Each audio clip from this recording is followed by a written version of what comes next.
Hello and welcome back to my channel. This is Catherine and Dino, and today we are continuing Date Everything. Right now we have 19 characters, not including the 10 content aware characters, left to have endings left. So we are 3/4 of the way through, which is very exciting, I think. We are right now finishing up the kitchen. I think we have 1 or 2 left with Beverly. Cam, we need to reach empathy 80 to continue their line in a positive way. And then there's Kobe and Abel. And I think that's everyone in here. Last time we got 3 hate endings. Yikes. Gonna try and do a little bit better this time and not get 3 hate endings. Yeah, like a half the endings we got last time were hate endings. And that was very unfortunate. Very sad. I'm gonna check what our empathy's at right now, because Cam needs us to be at 80. Oh, we're at 70 still. Okay. So we're gonna wait to talk to Cam. Oh, none of them are at 80 yet. Oh. Alright, let's talk with Beverly. Let's get this started. Oh. You actually came back? Of course. Hi, Bev. Oh, God, I am so embarrassed. You really saw me at my worst. You're a little bit of a mess, but that's okay. I didn't think you'd want to see me after the mess I was in last time. I'm so sorry you had to see that. It's no problem. I'm so relieved to hear that. Seriously, I'm glad you're cool with it. I mean, everyone who drinks has at least one embarrassing experience, right? So it's really no big deal, right? At least this one didn't end up with me waking up with my face on the bathroom floor beside John Liu. The last thing you want to hear when you're hungover is him rapping in your ear. Yikes. Oh, Bev's drunk again, slumped in a pile. Ain't got no friends, ain't got no style. Ran out of wine, all that's left are the lines pressed in her face from the bathroom tile. Ugh, I hate him. I hate him so much. No worries, I also dislike him, and he hates me back, so... I just wish I had been a better host for you. I'm sorry. All the more reason to be more careful with your drinking. I don't quite follow. I thought it was better than the other one. Of course I'm careful. I didn't spill anything or drop any glasses or get sick outside the toilet. I don't think that's what we meant, but okay. I'm surprisingly coordinated when I'm wasted. Years of practice pays off. So, why did you come back? I wanted to make sure you were okay. Really? You care that much about little old me? Well, I need to get a hangover cure. Do you want something while I'm at the bar? Let's go for a mocktail. It's early in the day. Excellent! Always happy to serve customers that don't want to get drunk. They usually don't yell and hit on me as much. They also sometimes don't tip as much, though. Anyway, which mocktail would you like? Virgin Mojito. Smart. You'll get sugar, mint, and lime flavors all in a nice tall glass. Coming right up. Excellent. Ah, that's good. Glad you like it.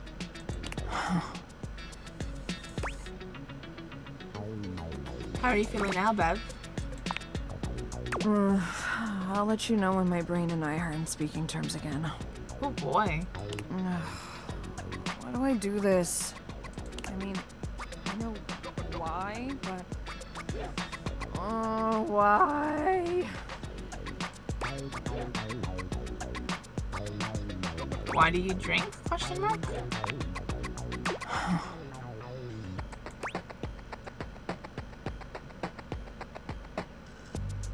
You're my friend. Really? You mean it? Yeah. So, you won't leave me? No, you big softy. You're right. We are friends, and I'm so happy about it. You've been a true friend this past week. Thank you for saying that. Really. I know I'm kind of a mess and a lot to be around, but drunk or sober, I'm gonna appreciate you till the last call for alcohol.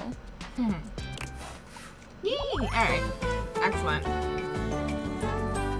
Thank you for all you've done. Excellent. Did not raise your empathy, but that is okay.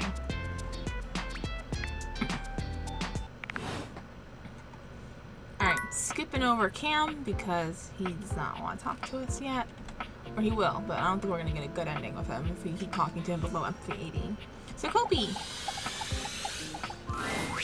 Welcome to Rootbox, the home for all your coffee needs.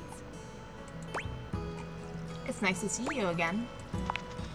Kopi gives you an awkward smile, fidgeting with her coffee implements. She keeps looking at you as though she was searching for something.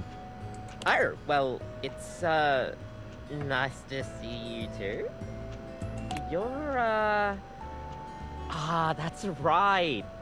Kopi snaps her fingers, realization striking. We had a little chat last time, didn't we? Yes. We did. Well, thanks for coming back. I do appreciate your patronage.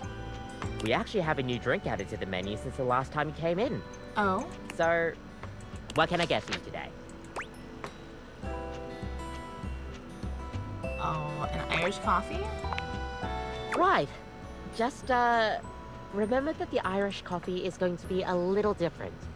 Okay. Make sure you can take your alcohol. Oh. Kopi makes a lovely cup of coffee in her expert way, topping it off with a generous pour of cream. You can smell the alcohol even before she hands it to you. And there we are. Enjoy. Is there anything you'd like to know about the Irish coffee? What exactly makes it an Irish coffee? Well, it's just how it's made. You really need to use Irish whiskey. Any other alcohol won't really work. Irish whiskey is more smooth and has sort of a hint of vanilla in it. That really makes the coffee shine through. So what happens if I made it with scotch? I mean, you could try, but don't let any Irish people hear you. We'll see you next time.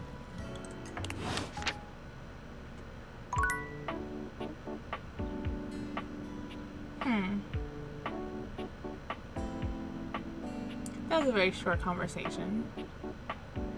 Oh, maybe we should do Kopi and Nightmare at the same time, because Kopi having coffee before bed increases our chance of nightmares. I didn't think of that before. Okay. Abel, let's talk to you. Hey there. Hey! You get a chance to talk with Kopi? I did. Oh, right. She did give us this. Yeah, she actually gave me this cup of coffee for you. She said it was your favorite. She sure does know her way around a cup of coffee. Thank you. I needed this today. Is something bothering you? Me? No.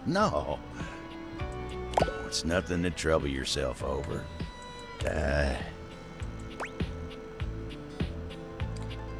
So, do you know a lot of the others around the house? I know most of the house, yeah. We've got our fair share of characters, but as a whole, I'd say we're a good bunch. Plenty of stories to tell. What about you? Me? Oh, sure. I've got stories, I suppose. They're not exactly exciting, though. You know what? You want exciting? You should talk to the captain. Not Captain Jack Sparrow. Why, I swear he's seen it all. Why don't you go ask Captain Jacques about his time on the high seas? That feels like a trap. I don't want to talk to Captain Jack. I don't want to. But we are done with the kitchen now. Scanalabra wants us to have more endings. Oh, Bodhi. Did we finish Bodhi? Yes, we're friends with Bodhi. So yeah, that's just where he lives now. Well, I suppose if to start off the living room, I guess we could talk to Jack. Fine. You want a story about a table? I am a table. I am boring. The end. Wow.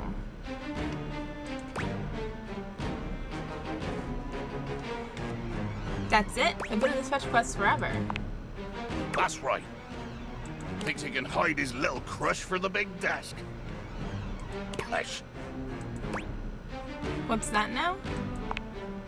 I said pesh. Before that. Good day.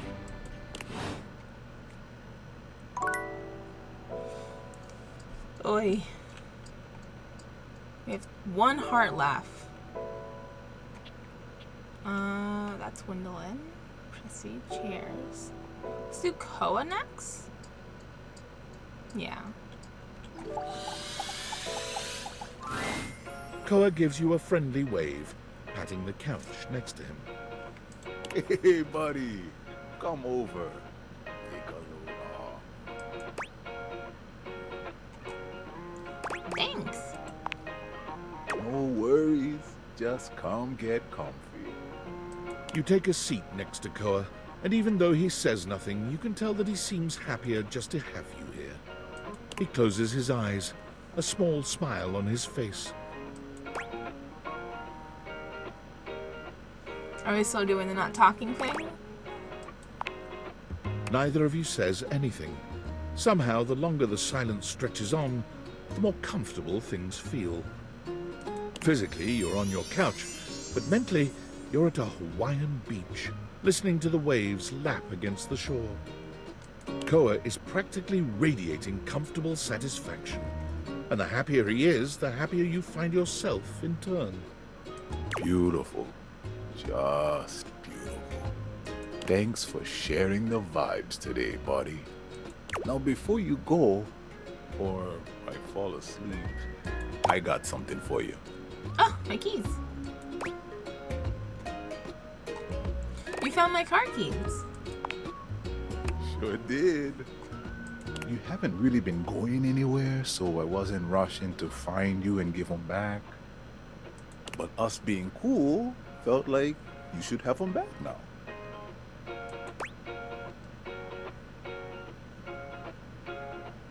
Glad I can rely on you to help with this stuff. Always.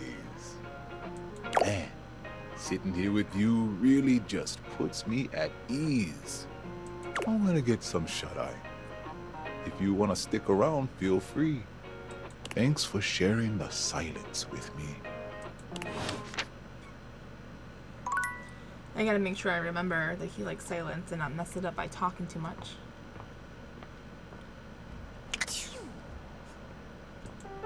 I wonder if that's what I messed up with Erin. Right? Because she hates us too?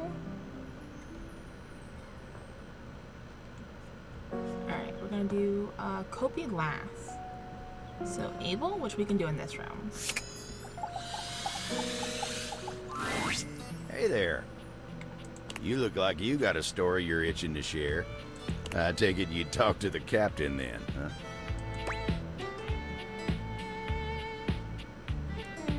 I did. He told me a great story.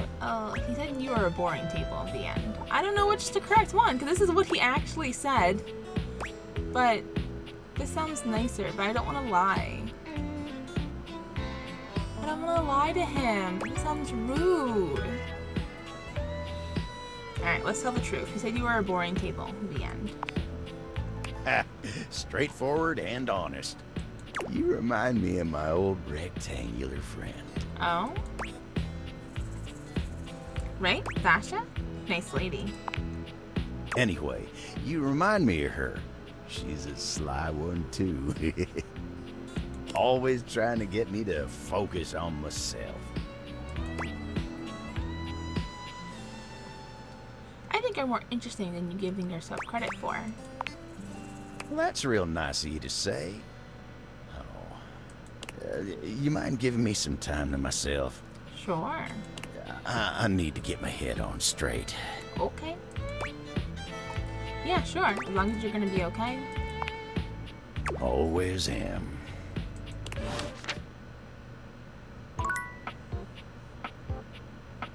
I guess we're gonna do Jock. Just get him out of the way.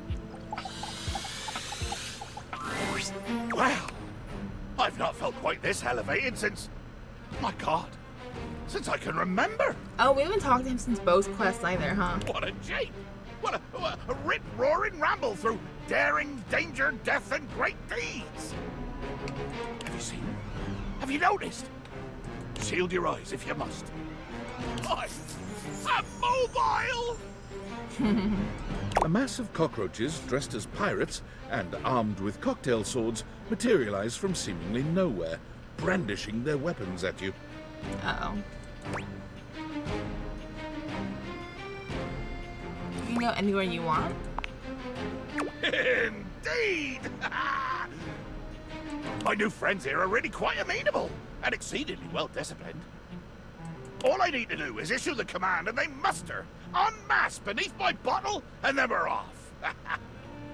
You know, since we returned from our great expedition, I've been to the kitchen, the bathroom, and the foot of the stairs. Wow. I'm unstoppable! I'm a force! And when we do stop to drink rum and swap wild tales of our exploits, I find I quite enjoy their humor. I believe that as a species, they may have gotten a somewhat undeservedly poor reputation. They're quite funny. They're huge. Oh, yes, quite. Quite true. But they're funny. And after all, couldn't the same things be said about me? With the possible exception of huge. Although in recent days, I've begun to think that perhaps there might be some advantages to how I am sized. But enough of this tomfoolery. What brings you back to the foot of the ocean's own overthrow?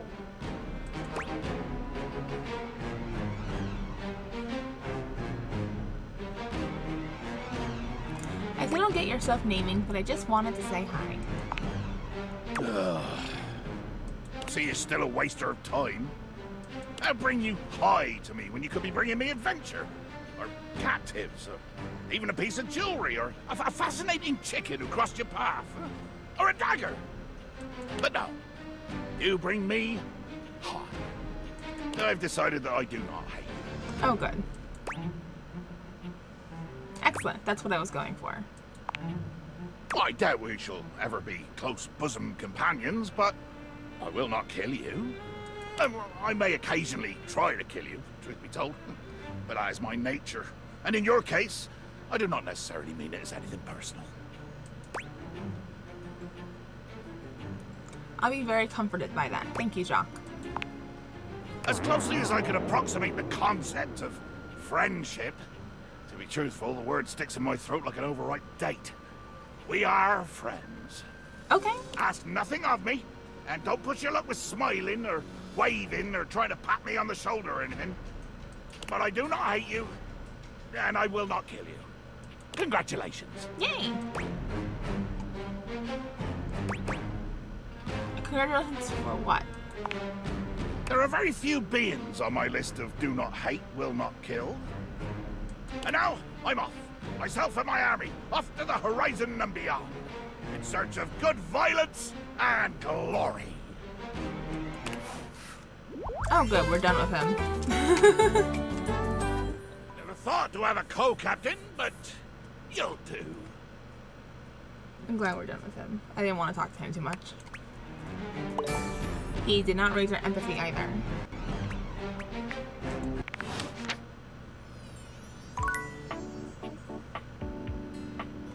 Spin me around. I have 3 more left. Well, 2, because one's Kobe.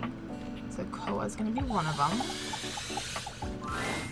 Hey, come get comfy.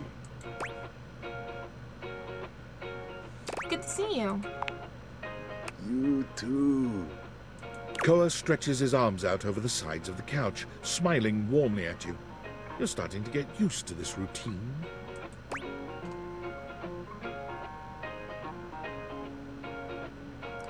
Looking forward to some quiet time together. Me too. Koa breathes in deeply, exhaling with an air of supreme happiness. With every passing moment, you feel yourself growing more relaxed. Koa truly has mastered the art of relaxation. Your body and mind feel as though you've just spent the day at a luxury spa. You've never known anyone to have such an intensely calming effect on their environment. After an indeterminate amount of time, Koa finally breaks your comfortable silence. Hey, I really needed this time. I wanted to say thank you in a way that only a couch can. Oh.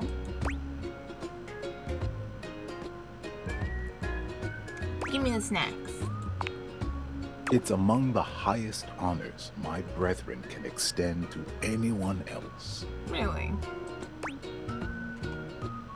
Wow, I'm touched. I'm glad you understand the value of this gift. I'm really glad we could share this time together. I'm gonna take such a good nap now. Come back anytime you want to share some quiet time, alright? I'm just gonna... Mm-hmm. Okay.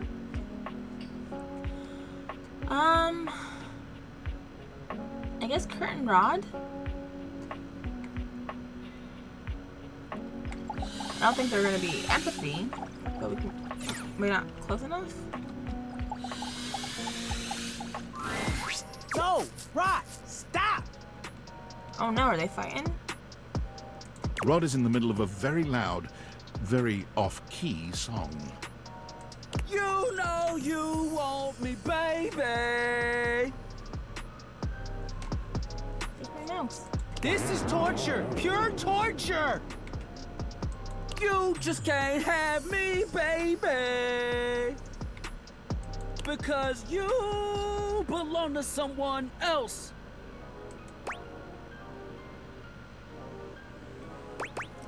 That was interesting. Thanks! I made it up myself. Something about having this piano nearby that just gets my creative juices flowing. Could they not flow, though? Like, what's the opposite of flow? Whatever it is, can that be what the juices do? You just jealous. You trying to crack Gwendolyn with that singing? What are we talking about? Oh boy. Rod singing. Oh, it wasn't that great. You know you're lying. I'm not cutie, but I'll let you think that. And with that, Gwendolyn takes her leave. Y'all just haters.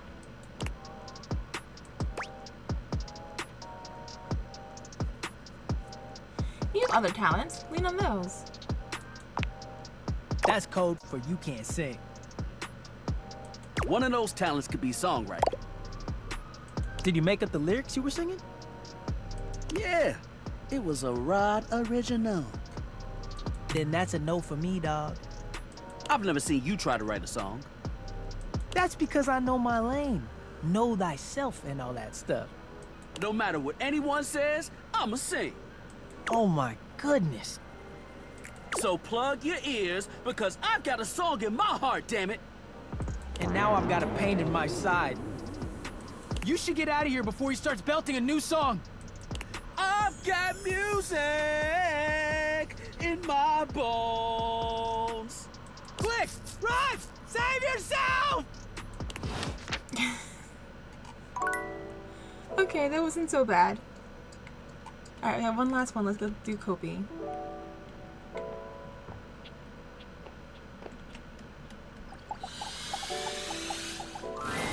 Kopi is in the middle of opening a bag of coffee beans, wafting their aroma towards her with a pleasant sigh. Oh, hey! Welcome back! I hope you're in the mood for some delicious coffee. I just got him some fresh new beans, so they're gonna be nice and ready to grind. And, well, I'm looking to try something a little different today. Ooh. So, what can I get for you today? Affogato? Okay, no problem. One affogato? Order up. Affogato. Kofi flies into action, assembling your drink order with speed and skill. All right. Here we go. One Ooh. affogato. Enjoy. Is there anything you'd like to know about the affogato? Everything. Why is it called that? Well, for fun coffee, the name certainly backs it up. In Italian, they call it affogato al caffè, which literally means drowned in coffee. Yikes. So, affogato means drowned. Okay. That's the way it's made after all. Drown it in espresso. Oh, that's not good for before bed. Sounds like delicious drowning. Don't get lost in it. We'll see you next time. Alright, so coffee before bed triggers Nightmare. Nightmare is one of the content-aware characters. Well, it doesn't automatically trigger Nightmare. It gives a higher chance of triggering Nightmare. Technically, anytime we go to bed is a percent. There's a percent that we can trigger Nightmare. So this is your warning if Nightmare shows up. And I'll try to not be obnoxious and say it every single time we go to bed. But... oh, oops. I wanted to go to sleep. You've come to expect Nightmare's unsettling presence, but there's no getting used to the shivers her gaze sends down your spine. Here she is. She doesn't even bother greeting you this time, launching into your nightmare with no fanfare whatsoever. I believe the content warning for Nightmare was just that she's scary. So if you don't do well with spooky stuff, I guess fast forward a little bit. You can't move. You're not even sure where you are, or what you're lying down on. It's soft, though. You feel like you could really sink into it. When you try to swing your leg over to get up, you remain still. When you try to reach your hand toward the ceiling, your wrist remains firmly by your side. When you try to pry open your lips and scream, your muscles don't move. It makes you want to thrash around even more. You try to blink. You can't. Oh no, not even blinking? Your eyes are stuck open. For some reason, this feels like the worst part.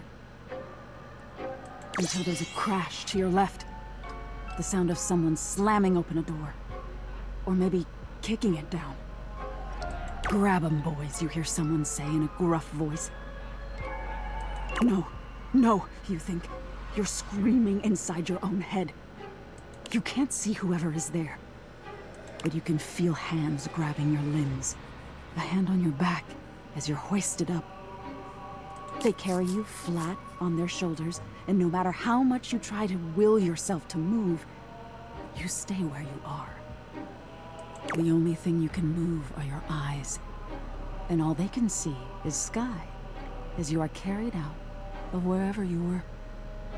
You realize you might be dreaming, but you can't blink. You can't will yourself to wake up. The sense of dread in your chest is too much to handle. You feel your heart will burst. You try your arm again. Nothing. Your legs. Nothing. When you try to inhale, there's nothing. You are still as stone. The people carrying you start to slow down. You are lowered down off their shoulders and onto something stiff. There are panels of wood in the peripheral of your vision. But it isn't until the lid slams closed that you realize where you are. Oh no. You're in a coffin. Yikes. Panic rises in your chest, but you're helpless as you feel the coffin slide down at an angle and settle in your grave. Thunk, thunk, thunk. There's the sound of dirt hitting the lid as you're buried alive. Suddenly, air fills your lungs, and you feel your lungs expand, and you're able to finally scream. "Help! Let me out of here!" You cry, pounding your hands on the lid. Thunk, thunk, The dirt continues coming down on you. You feel smothered by it. Did y'all hear something? You hear the gruff voice ask. Nope. Someone else replies. I'm in here! I'm in here! You scream, pounding your fists on the old wood. The burial sounds finally come to a halt. You can still hear the people above you, though. What's the tombstone supposed to say? One of the masks. I don't know. Doesn't really matter. It only got half done anyway, the gruff voice responds. Even as you struggle against your fate, you realize no one will even know you're here. You're too late to free yourself.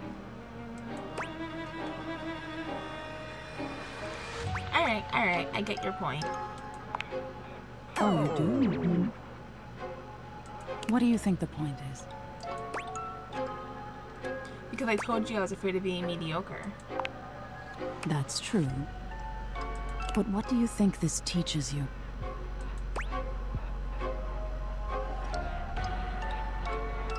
That being afraid of being mediocre holds me back from trying at all. That's exactly it. Mediocrity is nothing to be ashamed of. Our progress-driven existence would have you believe that excellence is everything. But it isn't. Mere existence is everything. You made it this far, and that's something to be proud of. Already broadening your horizons by peering into dark corners like myself. I'm proud of you. Keep peering. Oh, thanks.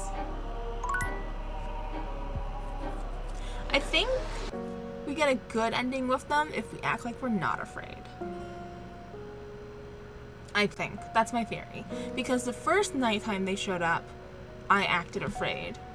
And they just ridiculed me. They didn't, like, have any kindness in them. But that time they seemed kind. So, hopefully, that's the continuation. That's the, not continuation. The plan. That's what I think is gonna work. Alright. Let's go talk to Abel.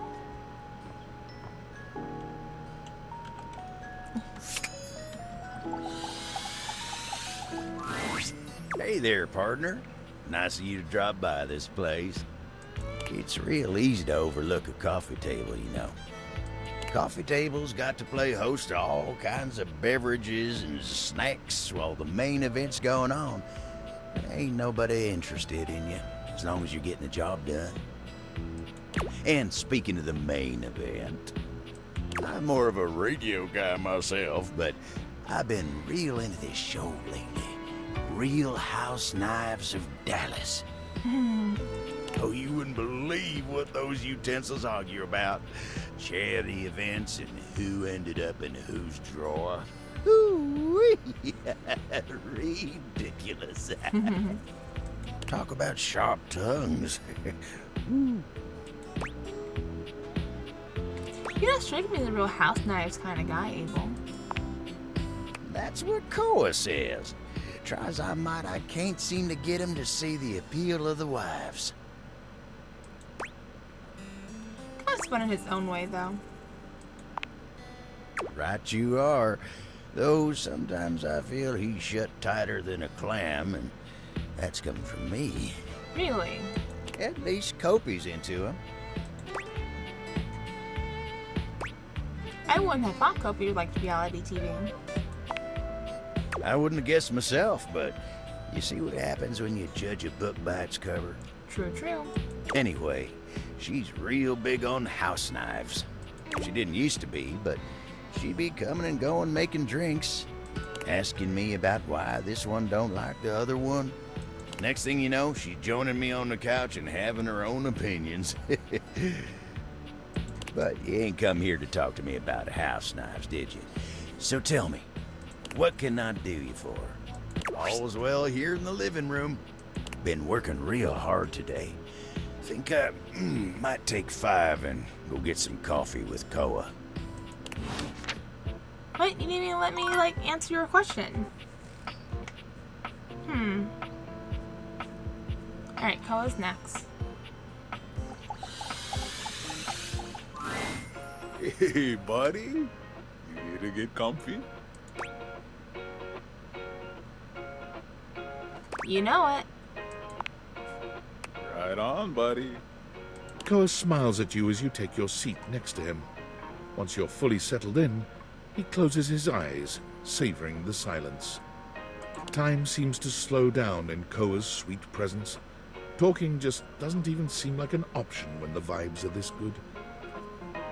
Just as you find yourself beginning to grow sleepy, Koa speaks. You really know how to share a vibe, buddy. I got something for you. Oh, we got 20 collectibles. Nice. Or not 20, 200. I can read. Oh, hell yeah. No problem. When a couch gives you lint, it's like I'm giving you a piece of my own soul. Wow. It's really meaningful for a couch. To put it in a way you can understand, it's kind of like a human giving another human a lock of their own hair. Wow. I heard that's like real big in human culture. I mean, not anymore.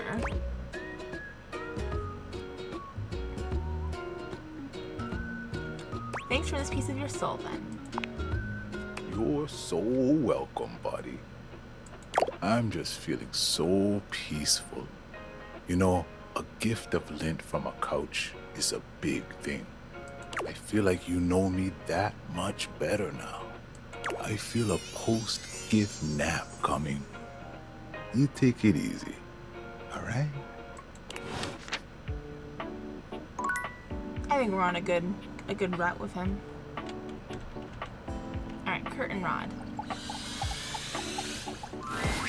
Oh, you trying to hang out right now? Of course they are. We're the coolest duo in this house. There ain't much happening over here, though. But check another window or something. Something has to be popping off somewhere else. You know, besides Rod's mouth. Oh my god. Ha ha ha ha. We'll see you at the new spot. What? Which new spot? You know how many windows there are in this house?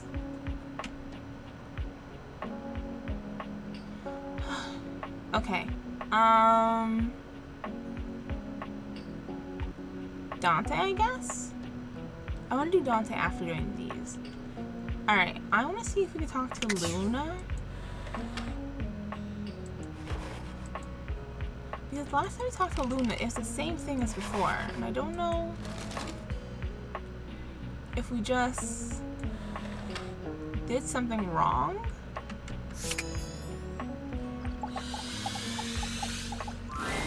The game console turns on. Team 17. Sassy Chap Games. Moon Surgeons. Again. Resurgence. Here you are once again, back where you started, with your beautiful companion urging you to make a decision. She looks at you just the same way she did the last time, with a strange familiarity, but still not quite recognizing who you truly are. You're here. I didn't think you'd make it back. Again? Which way do you want to go?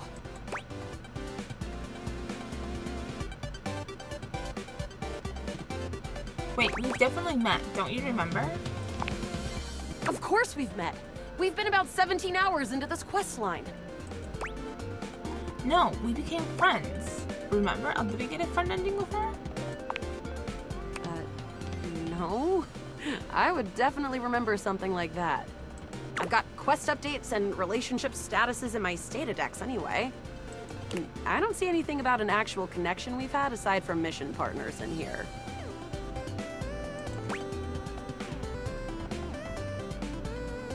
But it happened, I swear. How can I get you to believe me? All right. I'm familiar with the trope, okay? When I was little, I thought up a secret password that only a time traveler would be able to tell me. Oh. The password for me is Lincolnberries. Hold on, I'm gonna write that down. Just in case we get quizzed on it.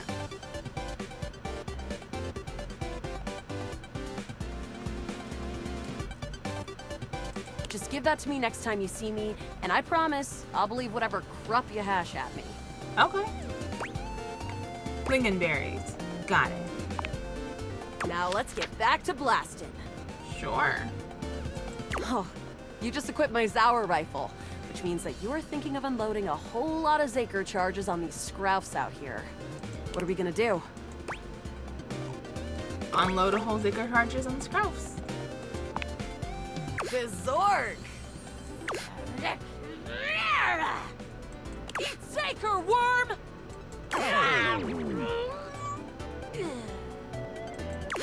88 charges later, that's a whole lot of Scrouf carcasses. Nice haul. That ought to teach Celine and her goons. We're near the compound of the Upholders. They'll have Assassin class Upholders, as well as Surveillance class. We'll have to sneak our way in, and probably start dispatching them with utmost violence. You up for it? Let's go. Get the right equipment. You're right. I'll put on my +5 shadow suit.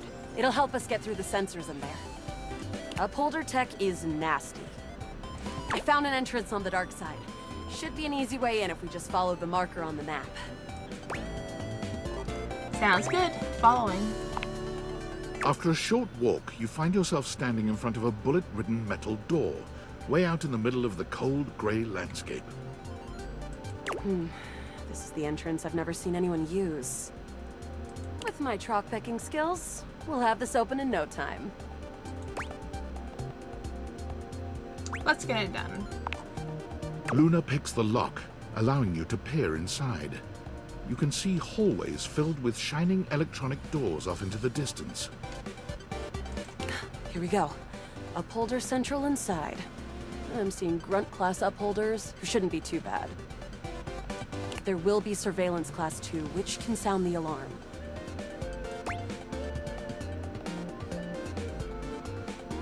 There will be an Assassin class Upholder right around the first corridor we pass. Just knowing that isn't enough to help. They've got ultra tech that renders them invisible to all senses. Can't believe that's our fate. So it is. How do you suggest we do this? As quietly as possible. That makes sense. With the shadow suit, there's no way they'll hear us coming. Using all your available grace and patience, you and Luna slowly make your way down the corridors. Close behind me, Yael. You drift past both Grunt and Surveillance upholders with ease. Good choice on the stealth. I usually prefer the part where we... There you are. Oh no! Assassin! From your stealthy vantage point, you can get a vague sense of what's happening. A vast laser juts out from some sort of holographic human from down the end of the corridor. The light engulfs Luna and renders her immobile. Grab Luna and run. Bravely, you take Luna's frozen body and crash through the remainder of the hallway. Once she is removed from the power of the strange weapon, she hangs limply in your arms for a moment, enjoying the ride. Give her a wink and smile. Guess I don't have to whisper anymore. You run further through the maze-like compound and finally make it to an empty office. Krah. We lost a lot of gear there in the Tristed battle, but at least we still have enough health to get us through to the end. We're getting close. Wanna press on, or should we take a crafting break? Crafting. We have a chance to use what's left in our inventory to make something that will help us in the final battle. Let's get crafty. Alright, we can craft something really special using this workbench. This thing can take anything we've got and transform it into anything we don't.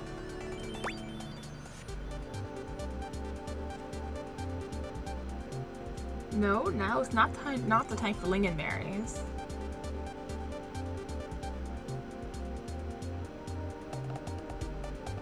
You're going to fight Crescentia and Celine, you know. I'm not quite sure I believe you just yet. But noted. I'm prepared for anything. You and Luna make your way through the final threshold Oh, we and didn't stop crash, though. right before the entrance. Oh no. There it is. The horror of it all. The way opens up into a large regolith cavern. Mining constructs mingle with moon rocks as the terminus of the station is reached. But perched high on the crane next to a large glowing blue crack in the regolith was a well-outfitted spacer who looked just like Luna. You came just in time for the festivities to begin. Celine Moonrise, prepare to die! Luna, you'll never take Crescentia's power. Who is Celine? Who is that with you? Some low-level peon? I always send those to the Drock pits. Do you need to know any more? We kill her. The glowing crack seems to swell. Charge, bitch! The blue deposit of moonrock erupts, and from the crack, a monstrous creature bursts forth. Crescentia! Go! Ah!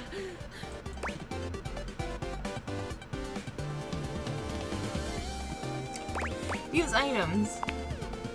Take this! Luna throws an elemental grenade that blasts Crescentia's scaly hide. The battle is fierce, but ultimately Crescentia and Celine fall to the ground, presumably dead. Wow! Did that without even a single save. Great job, Yael. I couldn't have done it without you. I'm so glad to be there for you. You're the best partner I could have ever asked for. You always chose the right path, unwaveringly. I'd love to be friends with you. Even though it can be dangerous out there in Novaya Moskva, having a real friend by your side means you keep your KD ratio way down. Sounds good, Luna. Well, come back anytime and let's play again. But does it stick? My friend, this time... Oops.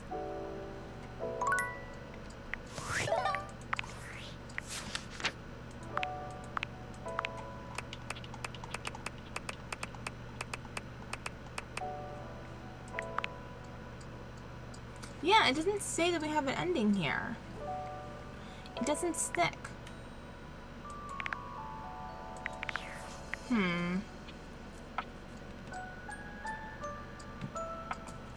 I guess we'll have to try again with Flaming Gardens, and hopefully that will get us through to her.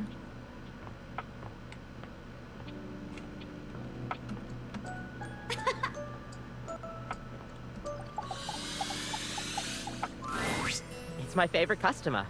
Ooh! What can I get for you today? Coffee. I guess a latte? What if we say nothing? Will that upset them? I don't want to risk it. Sure thing. One latte coming right up. Kopi gets to work, grinding and pouring and mixing with an impressive speed. And voila! One latte just for you. Hope you like it. Is there anything you'd like to know about the latte? Tell me more about latte art. Oh, gosh, where do I begin? There's all different kinds of patterns to choose from. Hearts, tulips. But probably one of the most essential patterns for any good barista to learn is the Rosetta pattern. It's supposed to be based off this plant, but I forgot the full name of it. Is it called Rosetta? That's probably it, yeah. We'll see you next time. Alright, I think next time we're gonna say no to coffee and see if we can actually talk to them. Because I don't think we're getting anywhere in their route this way.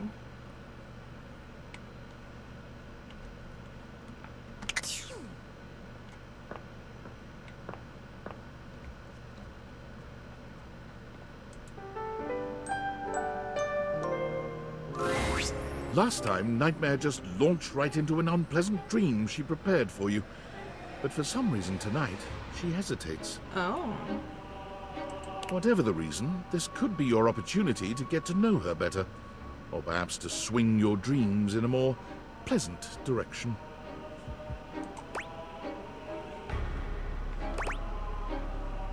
So, Nightmare. Oh, you want to talk to me?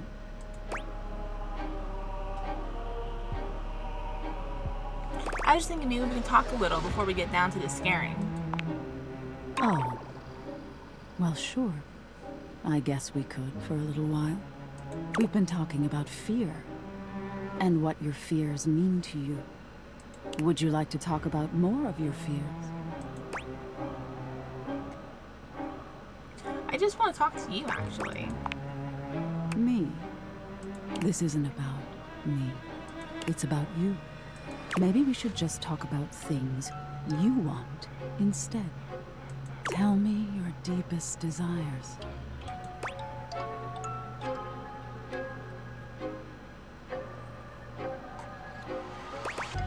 Shouldn't you know them already? I can't always make sense of everything in your mind. There's all sorts of things in your head, you know. And I can dig through them and try to make the best sense of it I can, but haven't you ever wondered why some of your dreams are so nonsensical? I can make anything scary, but the scariest dreams are the ones that stick with you when you wake. The ones that come from a place of true fear. Things that keep you up at night. So you telling me those things about your biggest fears? It was nice of you. You gave me the keys to really scare you. I guess. I'm not used to people playing along with me.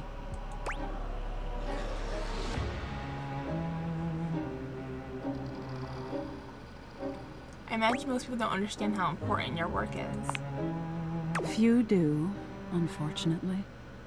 There's so much to be learned from nightmares.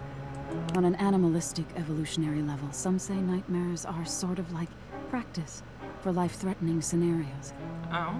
Others say nightmares are just your brain sorting through stressful events from your day. All pretty useful things, in my opinion. And yet, despite all the scientific advances humanity has achieved, no one really knows that much about me at the end of the day. It's a little sad, isn't it? I wish people would take the time to understand you. I wish they would too. Can you imagine how much better the world would be if people actually paid attention to the messages in their dreams? Nightmare looks past you at something you can't see.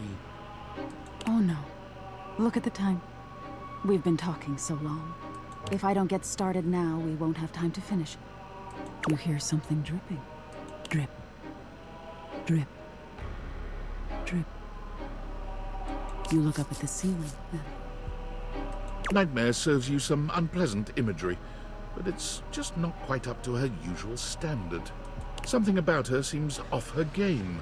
What could have happened? Perhaps you can ask her about it another night.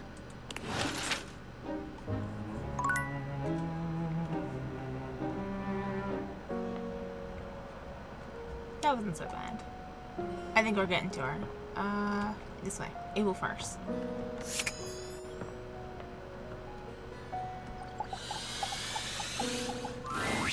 All's well here in the living room. Been working real hard today. Think I might take 5 and go get some coffee with Koa. Alright, gotta find him in a different room. Kurt and Rod were also in a different room, I think. Did we finish Koa? No. Let's finish Koa. Hey, come on over and have a seat, buddy.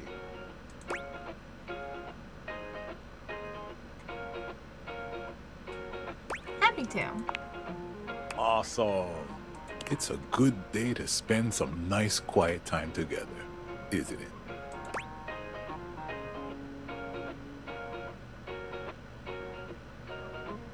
Isn't it always? I feel like this is accusatory. Yeah, isn't it always? You know it. Koa tries to relax, but it doesn't seem to come to him today. He sighs, shaking his head. Who am I kidding? It's just too much on my mind. Sorry to break the silence, but it's important. Okay. We've been hanging out a lot lately, and I'm glad it happened. I've been having some trouble getting my mind around some things, and having you here, well, it's just made some things real clear to me. So I hope you won't be upset with what I'm about to say. I've got one last gift that I think will say it much better than I can.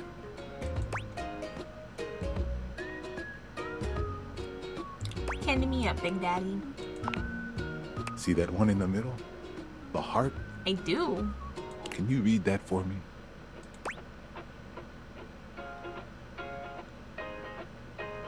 I love you. You dropped these, and I know it's a little too soon for love, but you make me feel safe and happy. And as a couch, a gift like this means more than words. I've been holding on to this, hoping for the right time to give it to you. Thank you. My previous owner, he used to talk nonstop. He never took a moment to relax. He was always on the phone, gabbing away. It just made me nuts. I couldn't even hear myself think, you know? I came to appreciate the silence all the more. The fact that you could respect my wishes every time I asked. You really gave me the space to be me.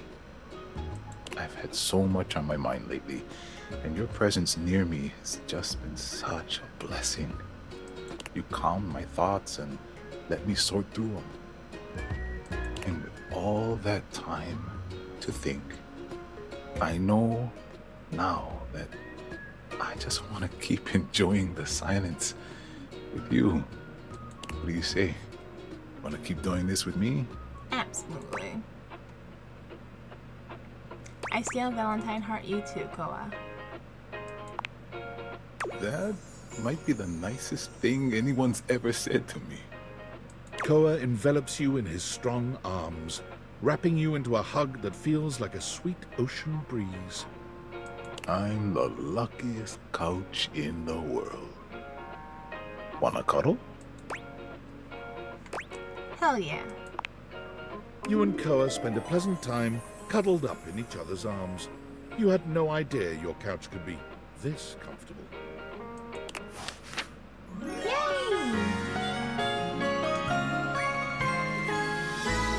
make me feel so cozy inside.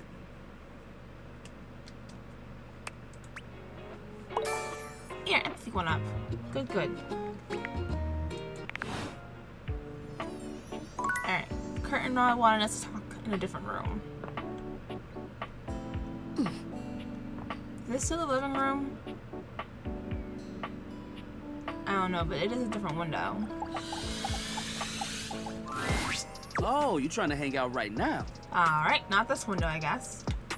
Of course they are. We're the coolest duo in this house. There ain't much happening over here, though.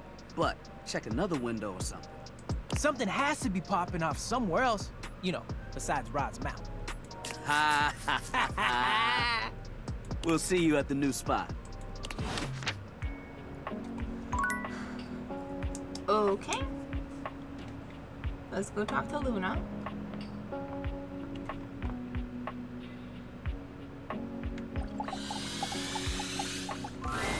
The game console turns on.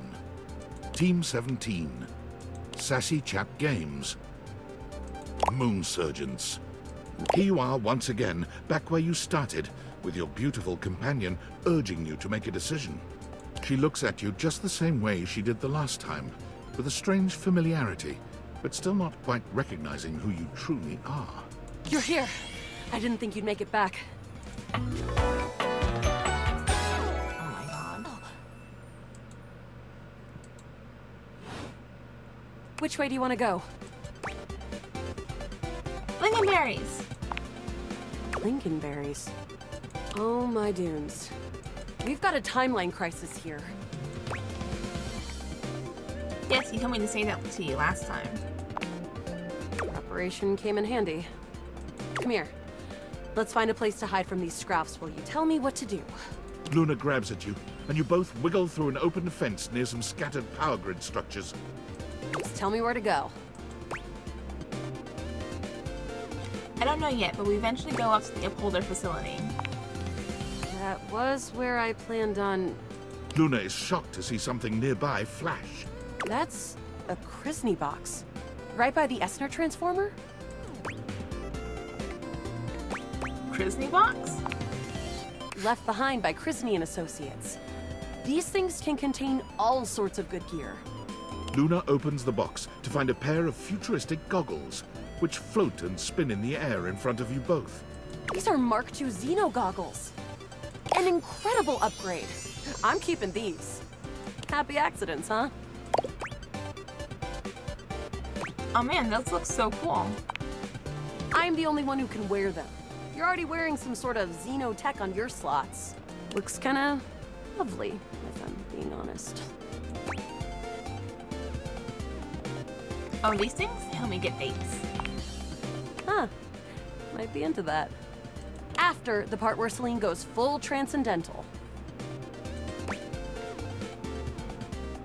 Glad to shift the timeline at least a little. Now, let's get to the facility.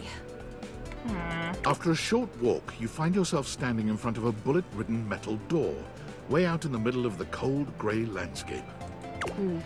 This is the entrance I've never seen anyone use. With my chalk picking skills, we'll have this open in no time.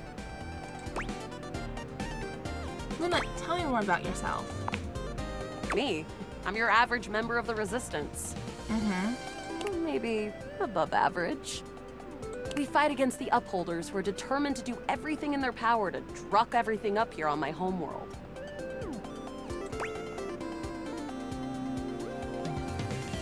And who am I to you? No, let's do Are You Sure the Upholders are the bad guys? Positive about that.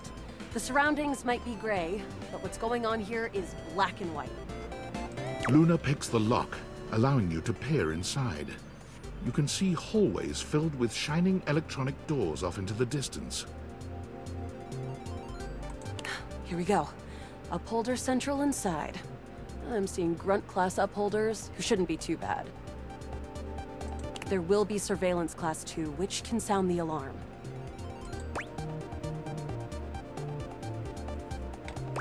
There'll be an Assassin class Upholder right around the first corridor we pass. Just knowing that isn't enough to help. They've got ultra tech that renders them invisible to all senses. Even with your new goggles? Can't believe that's our fate. Why don't you put on your Xeno goggles? And leave myself open to getting killed? That tech is impressive, but not combat ready. Oh. How do you suggest we do this? As quietly as possible. That makes sense. Using all your available grace she and didn't put on her patience, shadow suit. you and Luna slowly make your way down the corridors. Close behind me, Yael. You drift past both Grunt and Surveillance Upholders with ease. Good choice on the stealth. I usually prefer the part where we... There you are. Oh no! Assassin! From your stealthy vantage point, you can get a vague sense of what's happening. A vast laser juts out from some sort of holographic human from down the end of the corridor. The light engulfs Luna and renders her immobile. Grab Luna and run. Bravely, you take Luna's frozen body and crash through the remainder of the hallway. Once she is removed from the power of the strange weapon, she hangs limply in your arms for a moment, enjoying the ride. Continue to run. An assassin-level upholder. They've got digitech to keep themselves invisible. The only hard counter? Xeno goggles. But you had them. Why didn't you use them? I was distracted, okay? But I told you to use them. Look, Next time around, just tell me. Don't listen to the syrup-addled junkie who said no to wearing the goggles. You sure that'll work? Yeah, I used to partake sometimes. But that's Grushi talk. Let's get back to the mission. We'll have to remember that for next time. Well, you will.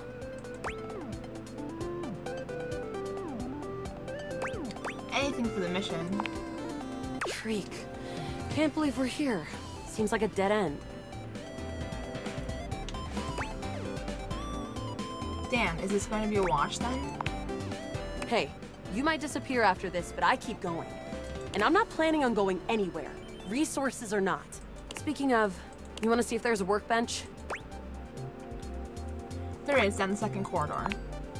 All right. We're getting close. You want to press on, or should we take a crafting break? Craft. We have a chance to use what's left in our inventory to make something that will help us in the final battle. All right, we can craft something really special using this workbench. This thing can take anything we've got and transform it into anything we don't. What do we have in inventory? Not much. We got zonked by that last encounter pretty hard. 1 globule, 1 wood, and 1 scrouf skin. What can we make with that? We'll have to find out. Okay, let's get started with... 1 globule. Got it. And then? 1 wood. Got it. And then? 1 scrouf skin. Got it. And then? That's it. All right. I don't think that's gonna give us anything we really need, unfortunately. But there's no reason to lose hope. Let me just put these together and...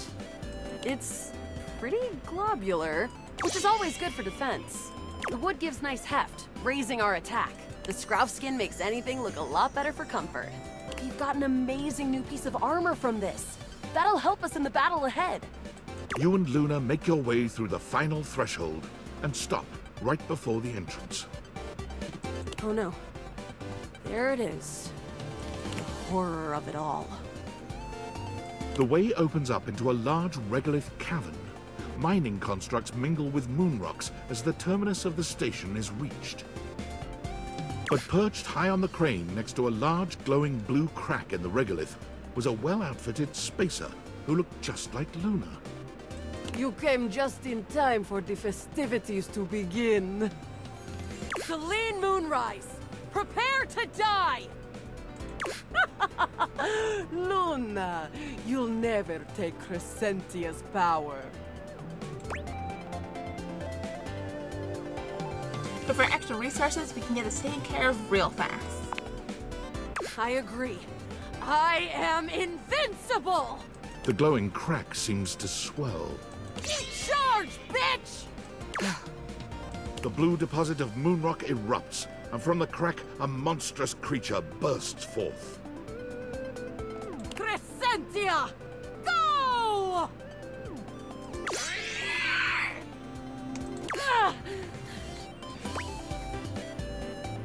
Use items. Take this! Luna throws an elemental grenade that blasts Crescentia's scaly hide. Thanks to your crafting, Luna is able to withstand the mighty force of Crescentia's power. The battle is fierce, but ultimately Crescentia and Selene fall to the ground, presumably dead. Wow! Did that without even a single save. Great job, Yael. I couldn't have done it without you.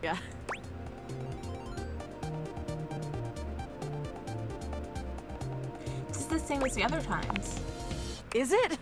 I feel so pumped full of denihinidrine that I can't imagine we didn't alter the timeline at least a little.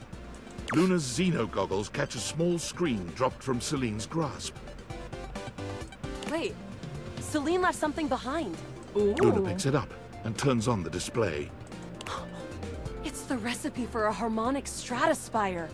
The Resistance has been working on this tech for a generation. It's a way to take fractured timelines and concentrate the differences in power into a deadly beam. That beam can erase a crack in the continuum for good. And I think something about your timeline tripping abilities and Celine's rise to power have something to do with each other. Oh boy. That's great. Let's make it. Let's stop Celine. But she's already died in this timeline.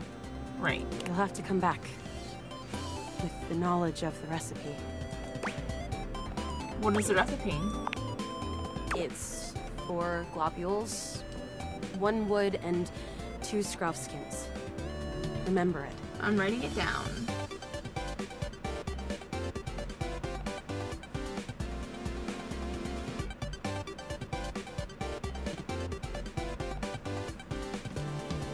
Remember me. Luna is already beginning to fade away. I'll do it for you, my love. Thank you. Thank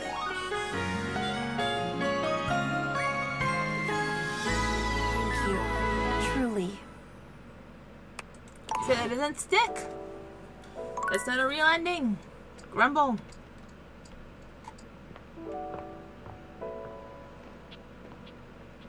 Oh, iron. Ronaldo, you're in my way. It's my favorite customer. What can I get for you today? I don't think I'll have any coffee today. Oh, all right then. No problem. We'll see you next time. Oh, I wanted to talk to you. Coping, I want to talk to you. What a waste. Oh, my goodness.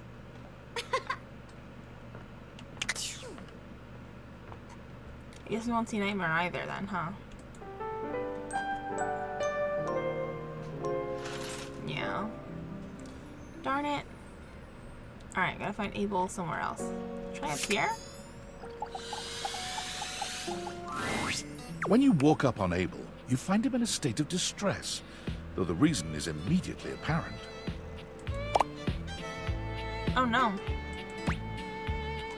Hi there, Abel. Whoa, you're soaked. Tarnation. Why'd you have to come by now? What happened to you? What happened to him? You should be asking what happened to me. Oh no. Begging your pardon, ma'am, but you're both dripping like a cracked bucket in a typhoon. Oh, my apologies. This must be so hard for you. Is there a leak somewhere? How am I to know? All I know is I woke up in the middle of the night like this. Absolutely waterlogged. Entirely unacceptable. Of course, you woke me up not long after. You gotta take care of Miss Celia first. But she ain't the only one. Poor Keith had to relocate for a little while. I've got so many folks counting on me. I ain't much good to him like this. Someone get a hold of Tony and send him up here immediately to fix this. Tony, come here. Sorry. Been up to my ears in contracts for jobs around the house and, You know quite well that the needs of the governance outweigh your silly special projects. Right away, Madame Mayor. Whew, she's terrifying. Unbelievable. Well, Celia's got her leak fixed. But what about me? As if on cue, a cool breeze rolls through. Fantina has arrived, as though summoned by Abel's distress call. Fantina? What are you doing here? Oh my god. I heard Abel needed help, but I didn't think you'd be here too. Oh my god. Oh my god. Oh my god. Okay. Okay. I'm calm. I'm cool. I got this. Abel looks back and forth between the two of you, still dripping water. Yeah, I feel like Tyrell should have come up. You all right there, Fantina? Abel needs your help. Let's focus. Oh god, you're right. I'm so sorry. Here I am making this about me. I'm so sorry. Please forgive me. All right. Let's not lose focus again. Abel looks pained at the thought of being indebted to the both of you. Well, What are you gonna do then? We are gonna try all that water. If you could, like direct me? She seems to quiver with anticipation at the thought of you touching her. Oh boy. Just put your hands on my shoulders and...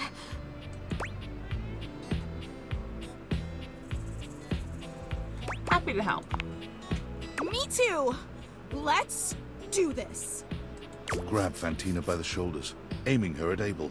She lets out a blast of air so intense you wonder for a moment if a tornado is passing through your house. Abel looks like he's caught in a wind tunnel, his lips parting and cheeks shaking, showing his teeth in a cartoonish grimace. Fantina's air makes short work of the spill, drying Abel and the floor around him. When she's done, Abel tips his hat to the two of you. Thank you kindly. Much obliged, you two. Fantina isn't even looking at Abel. Are you kidding me? Working with you is all the things I need. I'm gonna be walking on air for a week. She walks away in a happy daze, only pausing to shoot a contented look back at you. Might as well be hearts in her eyes. Well, all right. I gotta say, when you came by, I thought I was gonna be embarrassed.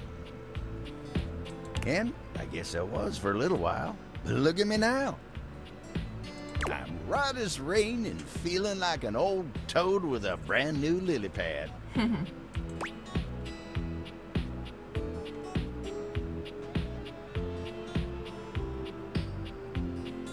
just what does an old toad with a brand new lily pad feel like? Just like it sounds. Brand new. You see, I'm the old toad. The lily pad is my attitude. Oh.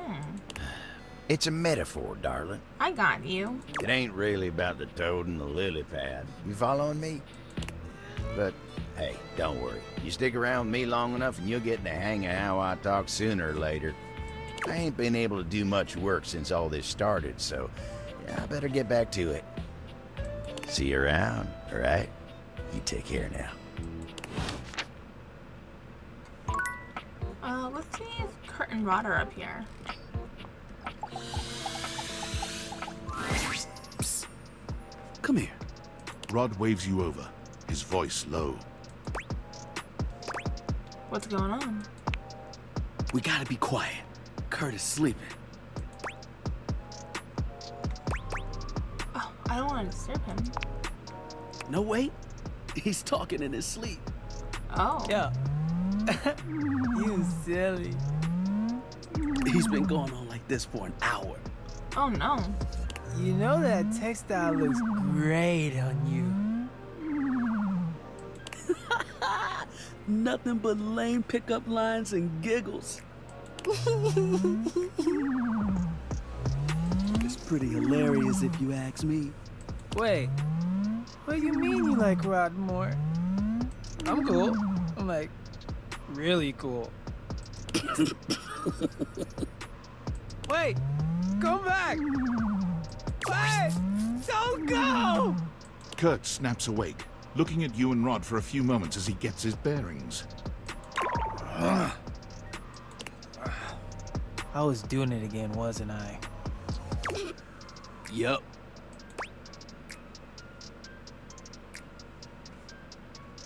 Sounds like you need to take some tips from Rod.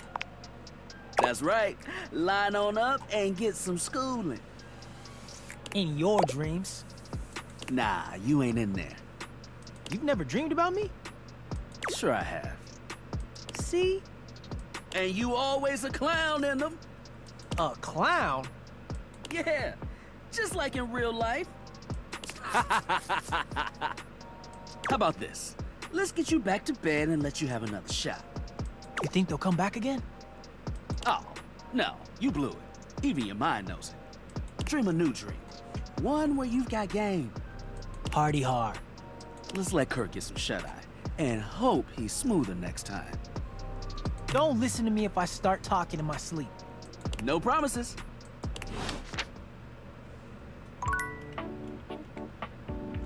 Okay.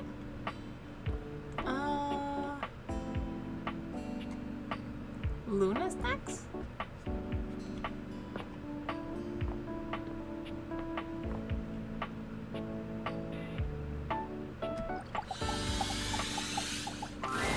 The game console turns on.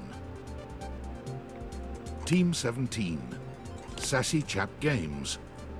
Moonsurgence. Resurgence. Here you are once again, back where you started, with your beautiful companion urging you to make a decision. She looks at you just the same way she did the last time, with a strange familiarity, but still not quite recognizing who you truly are. You're here. I didn't think you'd make it back.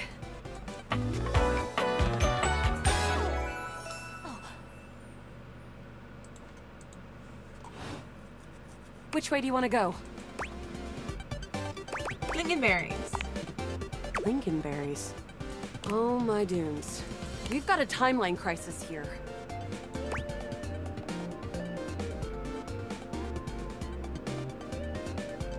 Yes, you told me to help you last time. You told me to say that to you last time. Preparation came in handy. Come here. Let's find a place to hide from these scraps while you tell me what to do. Luna grabs at you, and you both wiggle through an open fence near some scattered power grid structures. Just tell me where to go. Crouch down by the Esner transformer. Oh. There's a Christeny box. With Xeno goggles. Rules, you're good at this. Okay, then what? Now put on your Xeno goggles. Why? That will drastically reduce my combat capabilities. Don't listen to the syrup-addled junkie who said no to wearing the goggles. Ah. Understood. There's always an assassin class upholder right around the first corridor we pass. So? And it always pulls you in with some sort of laser rifle thing, and you kind of hang there until we make it out the other side. True. This specificity is making me trust you. This advice sounds like something I would come up with myself. Luna puts on the Xeno goggles and enters the compound cautiously. I can see so many more wavelengths now. And you're right. There is an assassin class about 7 Bezos away. We can get the drop on him.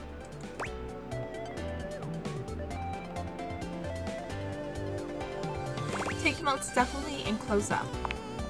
On it. Luna stalks her prey. With the Xeno goggles and her own combat prowess, she's like a mooncat on the path of a moon mouse. With the coast clear, the two of you stealthily walk the corridors until you reach an office right before what seems to be the terminus of the compound. Is this the furthest we've ever gotten? Yes, this is new from here. Excellent. Right now, we've got a chance to get ready before the battle against Selene. There's a workshop table here and we can get crafting, or go straight to the final battle. Let's make something. There's sure to be something useful. What recipe should we make? Oh, we only have one of each. Okay.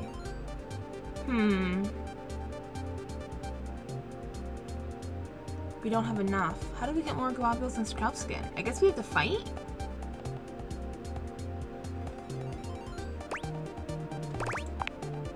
Got it. And then? Oh, we can click it more than once. Okay, so 1. Got it. 2. And then? 3. Got it. And then? 4. Got it. And then? 1 wood. Got it. And then? 1 sprout. Got it. And then? 2 sprout. Got it. And then? That should be it. Alright. Let me just put them together and... We did it! A harmonic stratospire! Ooh.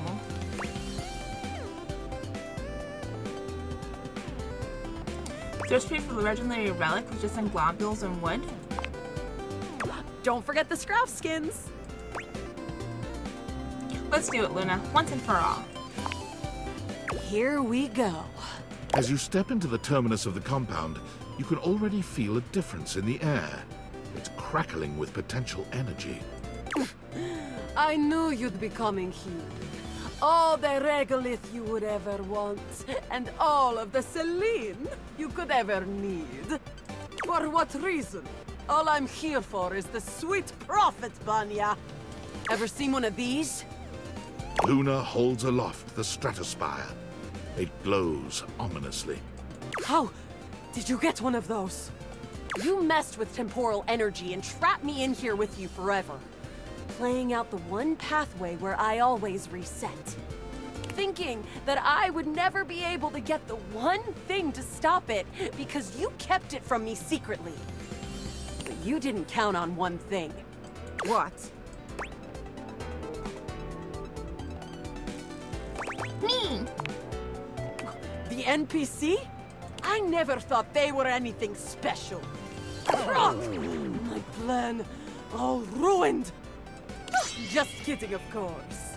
There's no way you have the innate strength to use that thing. No, but I do. What? Ah! From out of the crack in the cave wall, Celestia in her scaled glory crawls out, slowly, magnificently. You have done it, Connie. You have brought the balance to the timelines. And you have built my device. Connie? Who the hell? The pieces are all here. Human, enemy, hero, goddess. Player and played. All shards of the same soul. Connie's. Wait. I remember. Luna's eyes drift upward as the harmonic Stratospire floats towards Celestia, and bolts of pure temporal energy begin to streak outward. I am. All shards of the same soul. Luna's eyes become clear, full of fire. She raises her hands up in a gesture of glory. I am Connie's soul. I am video games. Oh. Game on. Oh, cool. Is that your actual name now? Celine is taken aback and stands up, ready to fight. No. You were never supposed to know your power. There's no power. It's all mirrors upon mirrors, Celine. All leading back to you. To us. Stop it! Celestia, Celine, Luna, all. It's time to reintegrate! The Stratospire's sizzling energy explodes into an array of rainbow beams, covering the mine entrance with kaleidoscopic colors. Do it, Connie. Reintegrate. That's it! That's right! Your quest is almost complete. I refuse! She resists. You're still a part of this. Show your support! Complete the ceremony!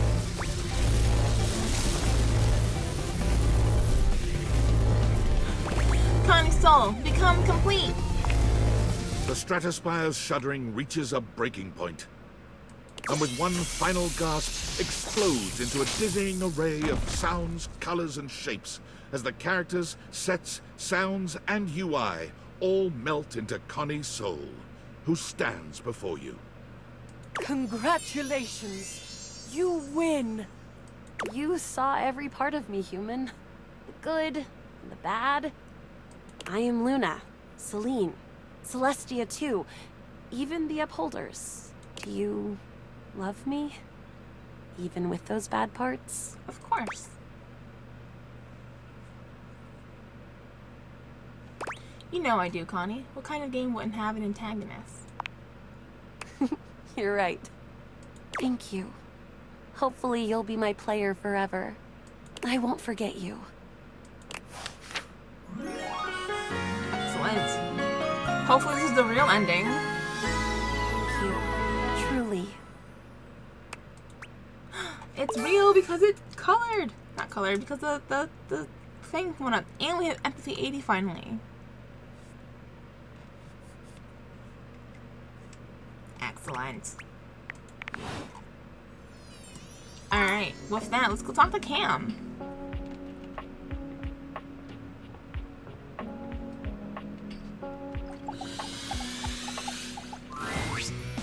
jeez. You're back? I am. I hope you've got something really worth it for me. You're beginning to puncture my bag, if you know what I mean.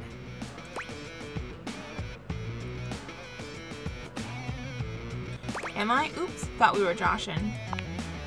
It's fine. I've already explained more than I usually do, so let's move on. Display those wares, will ya? Lawn Stars is on in 10. Empathy 80. Look, I want to talk to you about how we've been getting along. Alright, let's hear it. Alright. Shoot.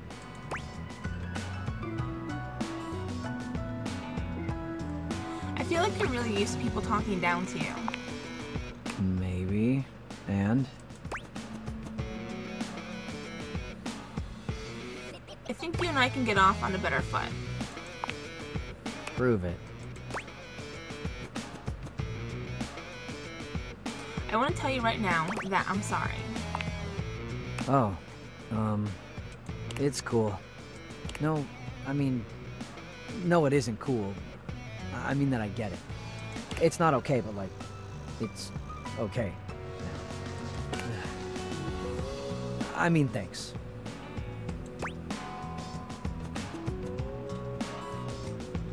You don't get apologized to a lot, do you? Oh, shut up. Shutting up. Thanks for being cool. I like talking to you. You know, I've been thinking about our fight. Yeah, I have to. I, wanted to say... This is harder than I thought. I wanted to say I'm pretty impressed.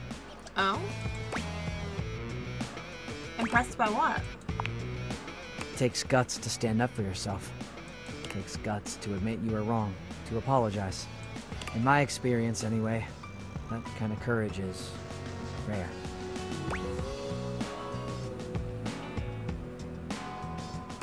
I appreciate that, Cam. Anyway, we don't have to let it go to our heads or anything. How would being friends go to our heads? I heard about this movie once where these two women went on a crazy road trip and then a killing spree, and then they drove off a cliff holding hands. Oh, is that Bonnie and Clyde? And they were friends, so... I don't think them being friends was the only factor there. We can just stick to trash. And sarcasm. And appreciating each other sometimes.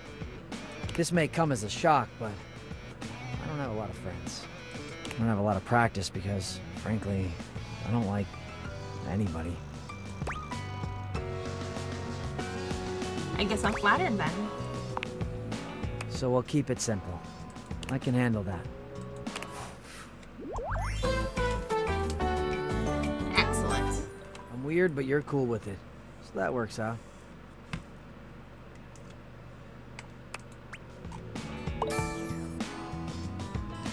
What did he raise? Poise? I think so. Huh. I have a friend. You do!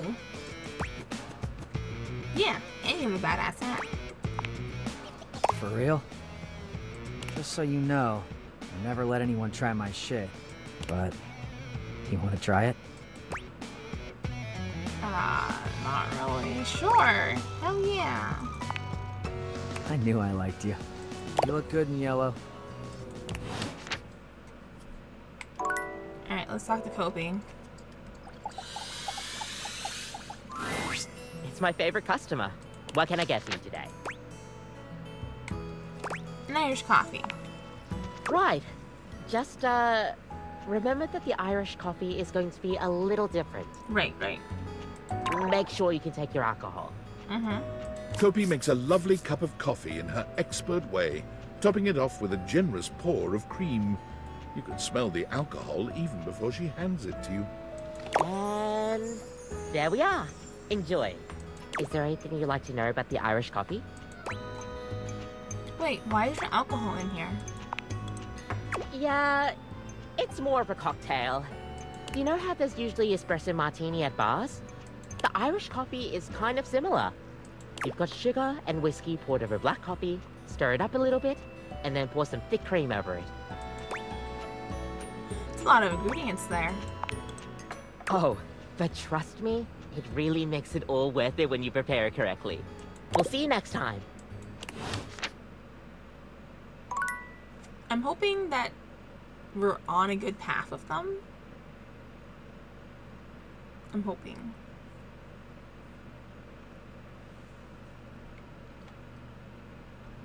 Maybe we'll see Nightmare again. And get their route done too, which would be nice.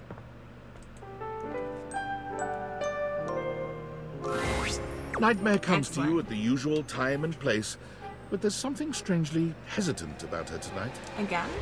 She fidgets with the dark wisps at the edges of her being, the same way one might fidget with their hair. Hello, my dear. Hey, Nightmare. Hey, you. The other night, were you afraid? You know, I did my best, but I got the feeling you weren't all that scared. You did feel a little off on your game, if I'm being honest. I knew it. I knew something was wrong. Nightmare sighs, her horrifying shoulders sagging visibly.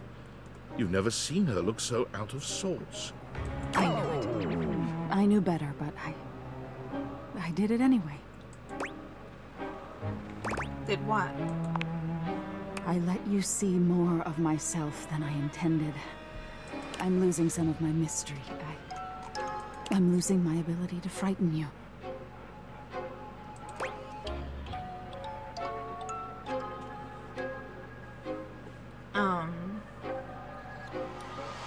I guess that's why you look different to me now? Different? Nightmare turns to look at the wall to your left, which is now just one massive mirror.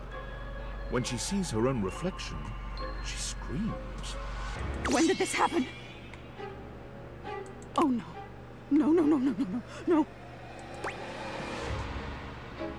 Are you okay? No! Nightmare is pulling at the shadows that make up her body, like one might pull at clothing. I just thought, if I could teach you about fear, you'd learn about the darkest reaches of your mind and stop fighting your nightmares. If I can't even scare you, what good am I? Maybe we can talk this through. Talk this through? Wasn't that the entire problem? You can fix this. You're going to be afraid of me. She rounds on you suddenly, pointing a finger at you and letting out an unearthly screech that raises goosebumps all over your body. But despite even that fairly decent effort, you can't help but feel unthreatened.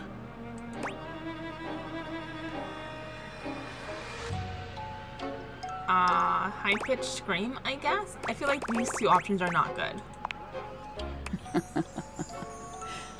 I've still got it. Nightmare sighs.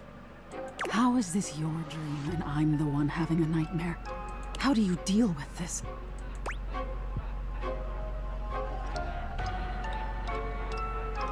You just need to embrace whatever this is going to be. This? What do you mean by this? Whatever this relationship between us is going to be. Relationship? No. Wake up! Wake up! You wake up suddenly, sweaty and alone. Your heart races, but you're not afraid. What is this feeling? Anxiety? Maybe? Alright, Abel. Should we talk to Abel here again?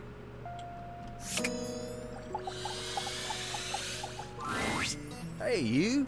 Hey, you. Things have changed since we last talked here. Yeah? The hallway ain't too bad now with old Keith around. Oh, he gives the best advice. He's really seen it all. I'm real fond of a lot of the objects in this house, but Keith, oh, he's got my full respect. Ain't never met a key like him. But enough about him. What's going on? All's well up here in the landing. Always a pleasure to see you coming up to get some rest. Not that I'm watching you sleep or nothing. I'm just a fan of rest. Okay, gotta find him in a different room. I'm gonna find Kurt and Rod in a different room too, just so that we're not... I feel like they move around also. Oh, you lifting now? Rude? Yo, chill. I'm just kidding. You're pumping iron. We love to see it. Oh my gosh, I'm so excited that you're both here. Hey, Fantina. Rod waves at Fantina, but Kurt just gives her a tight-lipped smile. Ah! You remembered my name! How could we forget? You think I'm memorable? See, I knew you liked me. Kurt, you like Fantina? Oh, I sure hope so. I just enjoy them so much. Did you know that Kurt has this amazing wave dance move? It only happens when I brush up against him. Please, don't. Oh, are you too good to dance now? Why don't you dance, Rod? Anyway, I really like it when you do it, Kurt.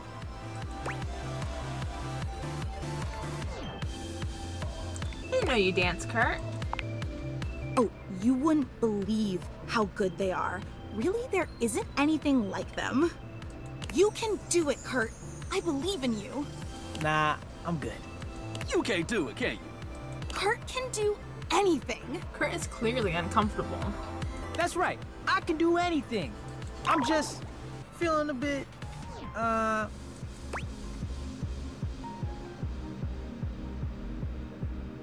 Here I thought Rod was a stiff, stubborn one. Oh, dang! Hit us with the 1-2 combo.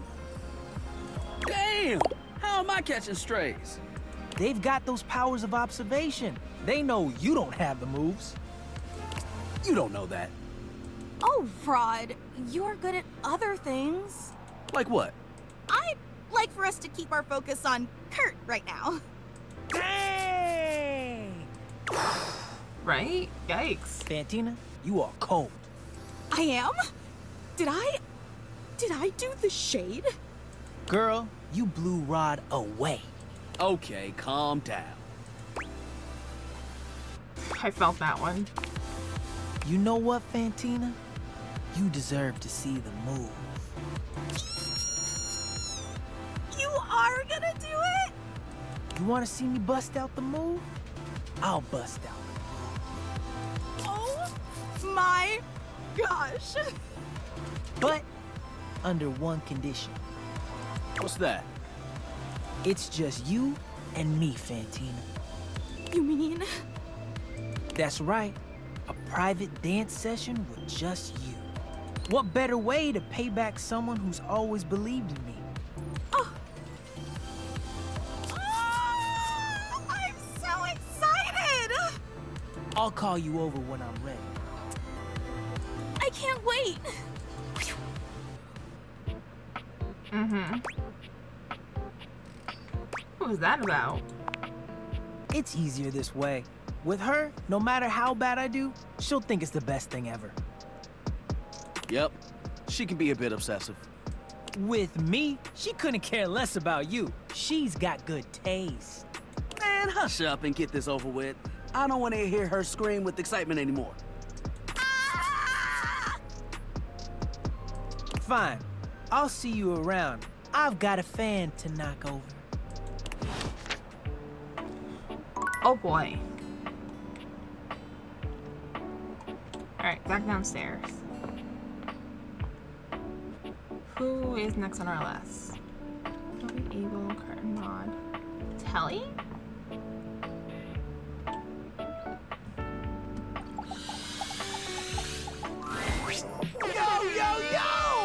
Oh my god. My favorite studio audience is back in attendance! You're just in time! The new schedule just dropped! Ooh. When you hear how dope these shows are, you're gonna be shocked! Shock me, baby. Loading programming, amplifying awards, slam dunks, boosting bogus alien junk. Spreading around fake news no one will have time to debunk. Oh, don't do that. Victory is mine!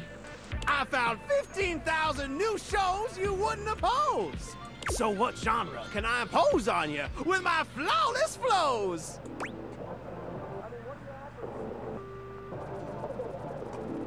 Can I watch rich hot women be angry at each other? Lift off to unsanctioned lunar colony 72B with the richest, pettiest alcoholics space has to offer in Blasting Off with the Moon Dashians. Oh my god. In this out-of-this-world reality series, join a group of affluent lunar gals as they navigate life in Earth's orbit. From zero-gravity soirees to explosive fights in the lunar oxygen bar, these personalities are almost as combustible as the highly flammable chemicals that constantly surround them.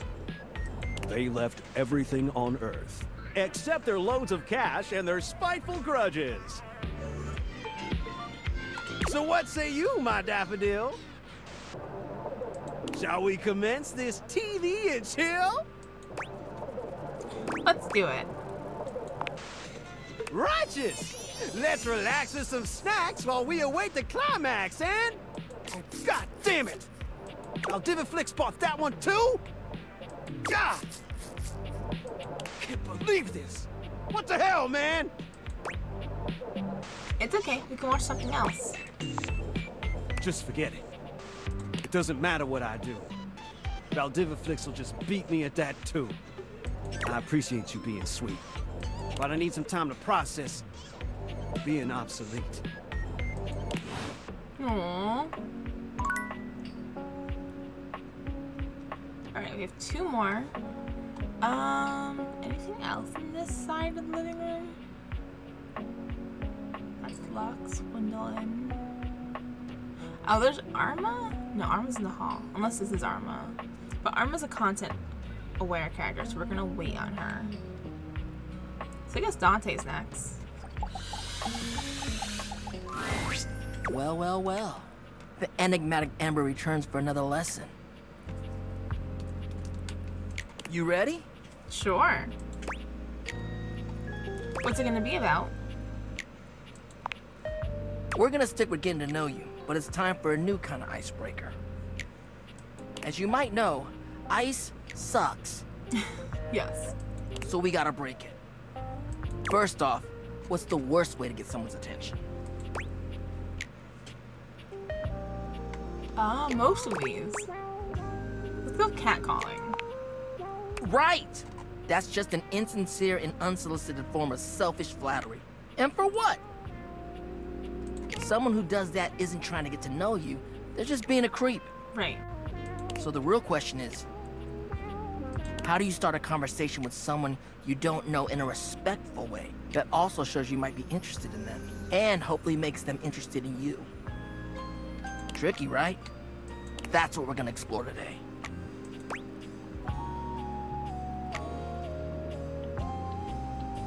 You're really passionate about this kind of stuff, huh? You ain't lying. I am fire, after all. A flaming hot, hopeless romantic. You know what I've seen? How many proposals I've warmed? First date flirting in the living room, Valdiviflix and chills, wine night cuddle sessions, bearskin rug rubdowns. Let's just say I've done my research on this sort of thing. And not to mention, well, I'd like to be in love one day. Oh? Anyway, I know about fiery connections. That's why I can help you. But nothing could happen without the icebreaker. Right. And the icebreaker is observation and interest. Observations? Right. It might seem basic, but first you gotta notice them. But not just that. Can't be like, oh, they're hot, I'm gonna go talk to them. Nah, yo, you gotta really take them in. What's their demeanor? How do they look? Are they with someone? All that and more. Then, use the information you gleaned to guess what they might be interested in, and lead with that. But how, though? Alright. Say there's somebody you meet for the first time and they're wearing merch of a show or a game or a book, you know? What do? Maybe compliment them on it, right? But what could you immediately follow that compliment up with that's even better?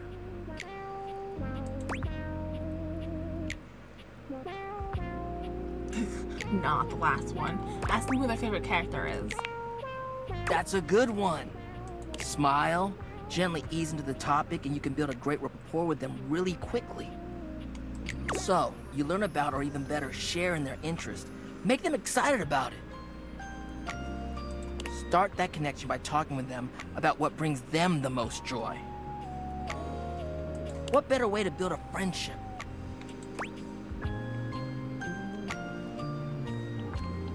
I just love picking people up. The best relationships are built off of friendship. Oh, I totally agree. You wouldn't want to hook up with somebody without taking an interest in them at all, right? Ah, good point. Sorry if that sounded insensitive. Dope. You get it then. You gotta communicate, you feel me? Let's go to phase 2. Alright, so you made it past the icebreaker. Now you're vibing a little. They mentioned they're going to a concert of one of your favorite bands. What do you say next?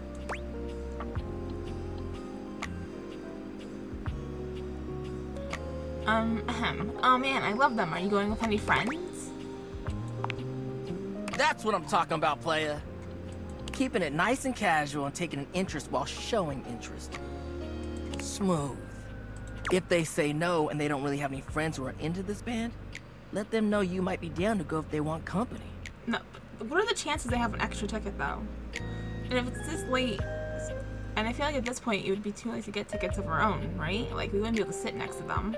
If they say yes, maybe just tell them you're stoked for them. Don't want to seem pushy or self-inviting. Okay. Get to know them before getting too personal. You know, build up to it. Maintain that good balance of digging somebody, learning about them, and gauging their boundaries.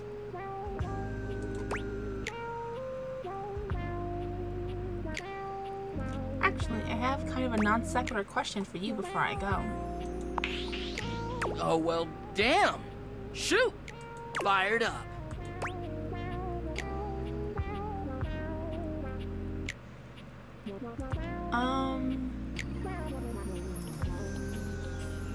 What aspect of love do you think is most important in life? Well, it's about actually making sure you build a friendship with a prospective partner. Humans are out here getting into situationships and they don't even think about actually accepting their partner for who they are. Like, no, you ain't gonna change a person to your whims just because you think they're hot and want them. You don't get to change how they are to suit you. They don't try to just make someone into something they aren't?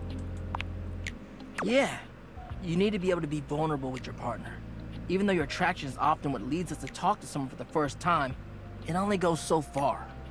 If you want a long-lasting relationship that is sexy and mutually fulfilling, it's about the personal trust you build with them based off your mutual friendship. That, to me, is the most important thing. Thanks for speaking from the heart, Dante.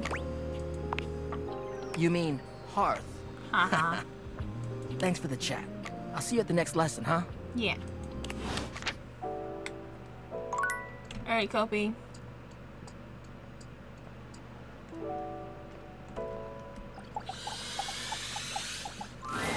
It's my favorite customer. What can I get for you today? An affogato. Okay, no problem. One affogato? Order up. Kopi flies into action, assembling your drink order with speed and skill. All right. Here we go. One affogato. Enjoy. Is there anything you'd like to know about the affogato? I want to know about you. I want to talk to you, Kopi. What's in an affogato? An affogato is a pretty fun coffee. Honestly, it's kind of more like a dessert. That had espresso in it. You usually use some kind of vanilla gelato or ice cream at the bottom of the cup, and then pour hot espresso on top. Really? It's a pretty awesome coffee. So, is it a dessert or a drink? Gosh, that's a question that's pretty heavily debated amongst coffee fans. Personally, though, I like to think of it as a drink. Just a fun drink. We'll see you next time.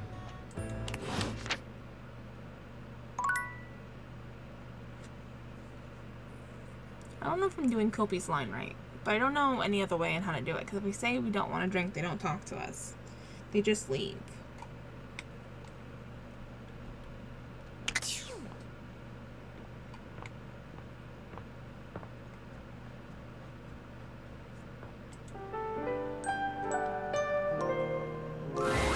Nightmare looks both pleasant and horrifying tonight. A strange mix of the way you once knew her and the way she's grown to look to you now. Hello, my dear. You're not going to scare me again, are you? No. Not yet, anyway. I did some thinking, and I had a little realization. I thought I was losing my touch. That I couldn't scare you now that you knew me better. Fear of the unknown is cured by knowing, after all. But then I put it all together. Familiarity brings a whole new sort of fear to the table. It does. After all, when you have something to lose, when you think you know someone, oh, it makes me shiver just to think of it.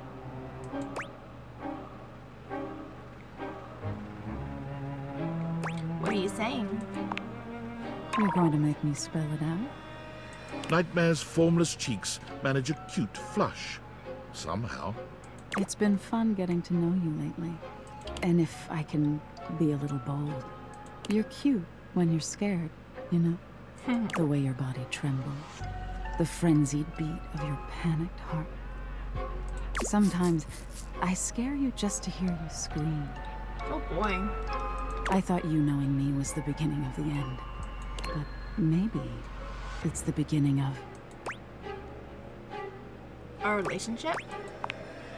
Yes, to be precise. I want to be with you. I like you. Like, really like you. I just want to scare you forever. I like you too. Hearing you say it back, it's a little scary. But I love scary things. I can't see you every night, but when I do, I promise it's going to be special. Maybe I scare the daylights out of you. Or maybe I give you a little sprinkle of sweetness. Ooh. You never know what you're going to get. But when it's done, just before you wake, it'll be just me and you. I like the sound of that. Me too. I won't scare you tonight. I just want to enjoy my time with you. But no promises for next time.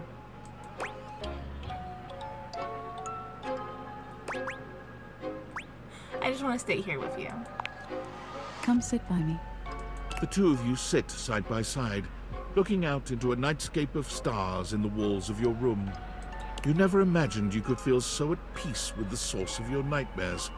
But here you are, and you've never been happier.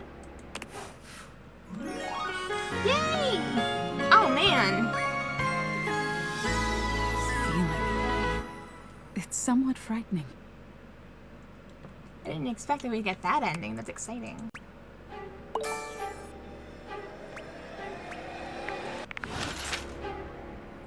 Cool.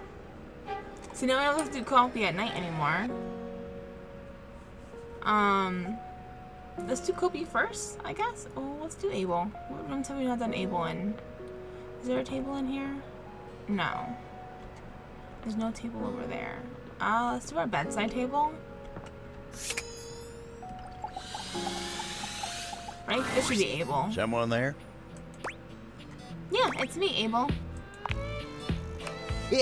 Wasn't expecting to see you here. The end table is where I like to go when I want to be all alone with my thoughts. Oh boy. The view here's pretty nice. Makes me feel real thoughtful. It sure is. Oh, glad you understand. You came at the best time for a talk. Much as I like to be in here to think, sometimes it's tough. Betty is sweet as pie, but sometimes the table's got to think on his own. But Betty's company's a darn sight better for thinking than those dang Hanks. That's fair. I know what you mean. There's so god dang many of them, and they're always jumping, crashing around in that closet like 5 bulls on a trampoline. It's just too dang much. And then you got Benoit. What's wrong with Benoit? Abel looks like he'd rather talk about anything else. He lowers his voice like he's speaking of something truly scandalous. Well, that one never stops talking about SEX. Right. Asking me if anyone's polishing my surfaces lately. They're telling me stories about their conquests. I'm an old-fashioned contable, dang it. That kind of talk's supposed to be private. Oh, but look at me. You came here to talk to me, not any of those guys. Are you okay? Let me get back to work. Oh my god! Abel, just talk with me. Alright, curtain rod, you did in here. Take us downstairs? Are you curtain rod also? Oh, you showed up just in time. Mm-hmm. Kurt, I don't think there's good material today. No good material? Man, you must be rusting, cause this right here, prime. What's going on? Kurt steps to the side, inviting you to look through the window. You can't really make out much. What am I looking at? That fool out there with the boombox over his head, down the street. He's been out there for how long now? Hours, playing the same song. Oh no. They ain't never gonna answer. Old dude ran out of pebbles a while ago. Wait, is he out of batteries too?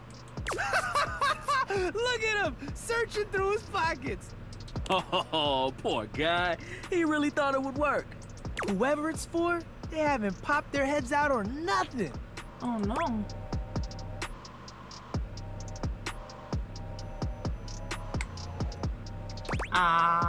Which of these is the best roast, I guess? The D in those batteries stand for desperate. For real? Out here playing Taylor Gift like that's gonna do the trick. Even those batteries said, nah, this ain't it. Ain't even got no flowers with them. They didn't come correct in the first place. I bet they don't even listen to Taylor Gift. And if they do, they don't anymore. Ha, they're burning those posters right now. Deleting that playlist. Unfollowing Taylor Gift as we speak. He tried so hard, he changed someone's taste in music. Oh my god. Oh, is he? He's walking away. Good try, my dude. Good try. Maybe they just weren't home. I think he should just move on. Take a tip from me. When someone wants you, you shouldn't have to chase him down. He's better off without whoever he was trying to get. Unless he's not. You right, you right. Yo, I'm tired. Looking at that guy made me tired. All right, let's just hang. Thanks for swinging by. We'll see you. Okay.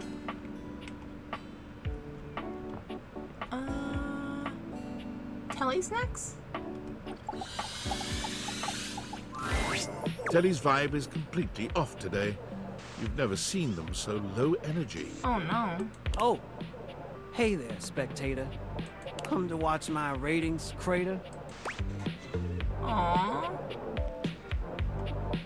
Crater? Come on, that's not true. We'll see, devotee. But lately my viewers are totally absentee. Well, don't mind my despair. Just pull up a chair. Or hell, do whatever you want. I really don't care. You okay? You don't seem like your usual self. I'm fine. I'm primo. Now, can we just go watch a show, bro? Okay, what's on? Loading programming, loading programming. Optimizing Prestige TV, maximizing your fees so it's commercial free. White knuckle thrillers and serial killers and endless ads for painkillers and... screw it. I'm just too bummed out. What's wrong, Telly? It's over. Smell the odor? That's the entrenched stench of a hostile takeover. All the shows got new owners and the studios are in foreclosure. It's not that bad, Telly. Promise. It's all that and worse. Let me show you in verse. No matter what I do, Valdiviflix will always be better. They got all the consumers and they got all the cheddar. I can't compete. I'm obsolete. Someone ought to just yeet me into a shredder. Oh boy.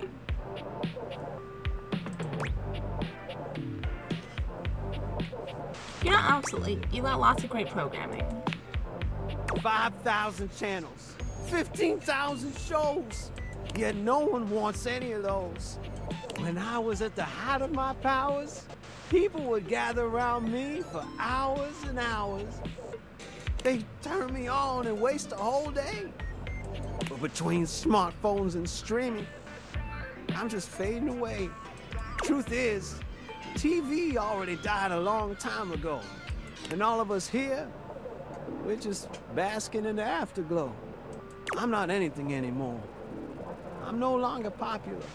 In the end, all I am is an overpriced monitor. Well, I'm still here. I'm not going anywhere. Don't even pretend that you care. I've seen you watching Valdiviflix. I'm more than aware.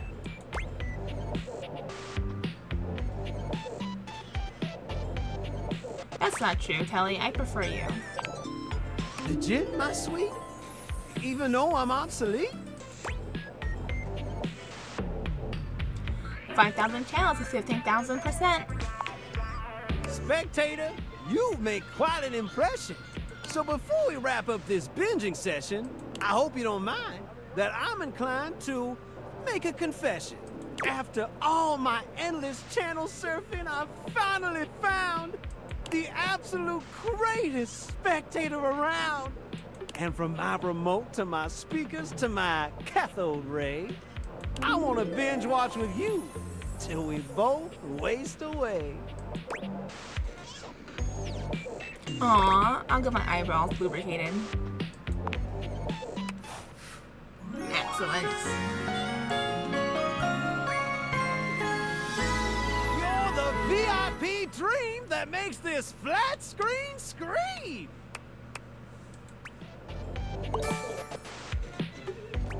Excellent. Okay. I want to go talk to Kopi. Maybe talking to Kopi last is why they don't give us any other options. Maybe we have to talk to Kopi first. Oh, like first thing in the morning? It's my favorite customer. What can I get for you today? A latte. Sure thing. One latte coming right up. Kopi gets to work, grinding and pouring and mixing with an impressive speed. And voila! One latte just for you. Is there anything you'd like to know about the latte? So, what is a latte? Oh! Well, a latte is your pretty standard coffee. It's a shot of espresso topped with steamed milk with just a touch of foam. Some people think it's basic, but I think it could be a hard coffee to pull off if you don't know what you're doing. If you put in too much foam, you're gonna be making a cappuccino instead. It's definitely underrated. Yeah, you get me. We'll see you next time.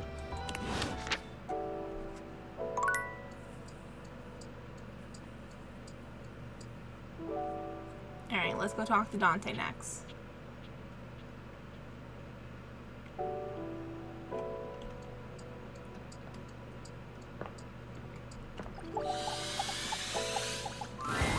What do you know? The little pickup embryo is back for another lesson. I hope you're ready for some more complex pickup strats. More ice breaking? What else could there be? No way. We're about to up the difficulty level. Last time we worked on what do you do if you have mutual interests like a show or a band. But what about if you don't have a ton in common right away? How do you get to know them then? What do we talk about? Interest and... observations. Yes! Before you decide it's a boring tactic, Just think about it. Sometimes small talk is a great fire starter.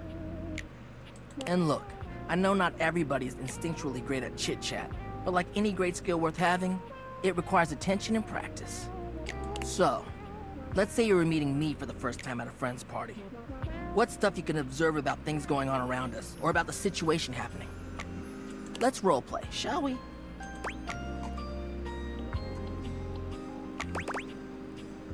Sure. I'll be me, and you be you.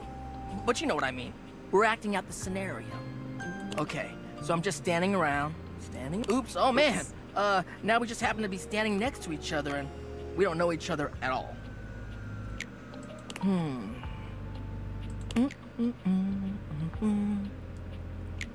Aight, what are you gonna say?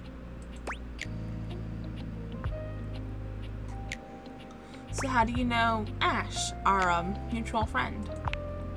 Alright. Yeah, a little stiff, but you're onto something, homie. Damn. I thought it was better than the weather. Great question to start out with. It's relevant to where we are. It's a good jumping off point. Dope. Anyways, back to the roleplay. Oh! I know them through our job. They're a great work friend. Always reliable.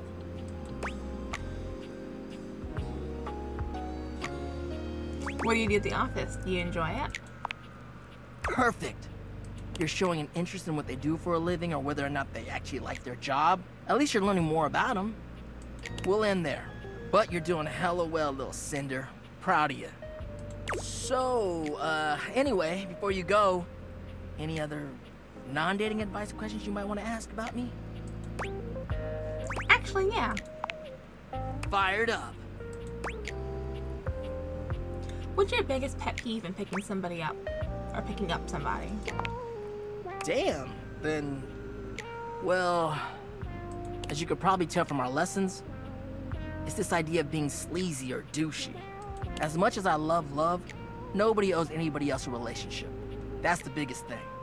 You can say all the right things to somebody, but it means nothing unless you actually get to know them. It's the real jerks that don't bother with that and say whatever they can to get what they want. So, yeah, that's my biggest pet peeve, I guess. Makes sense. Of course it does.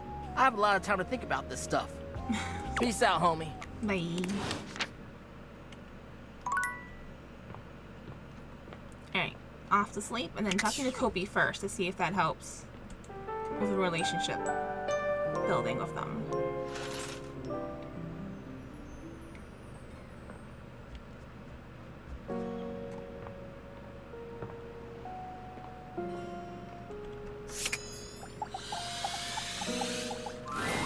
It's my favorite customer. What can I get for you today? No, it's still the same 3 options. What if I say I don't want any coffee? Will you talk to me? Oh, alright then. No problem. We'll see you next time. No, talk to me! How do I build relationship points with you? Grumble! Just grumpy now. Hey there. Fancy a meal? Just here to see you. Hard to have a proper conversation in here. Location's less than ideal, you know. Is it? That dang fool Scandalabra never shuts his yap. Yeah, that's fair. I can imagine. Always going on and on about scandal this and scandal that. And effulging his goddamn knob. Like we ain't all sitting here in full view. Get a room for that, buddy. Sorry, what? Knob? Infulging? Just a fancy way of saying he's polishing the little ridge above his base. He just likes to make it sound as filthy as possible. Of course. Always moaning and groaning about it, like a ghost with a bellyache. Sounds interesting.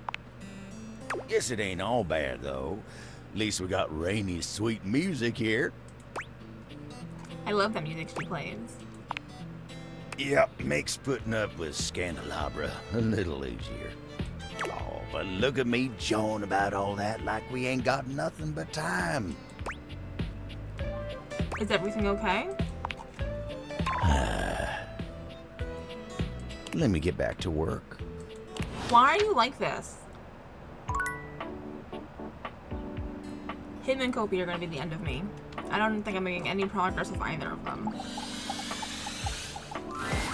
What you're saying simply doesn't exist. Yes, it does. You know it does. I know it doesn't. You ain't got no romance in your heart. I'm full of romance. I'm just realistic.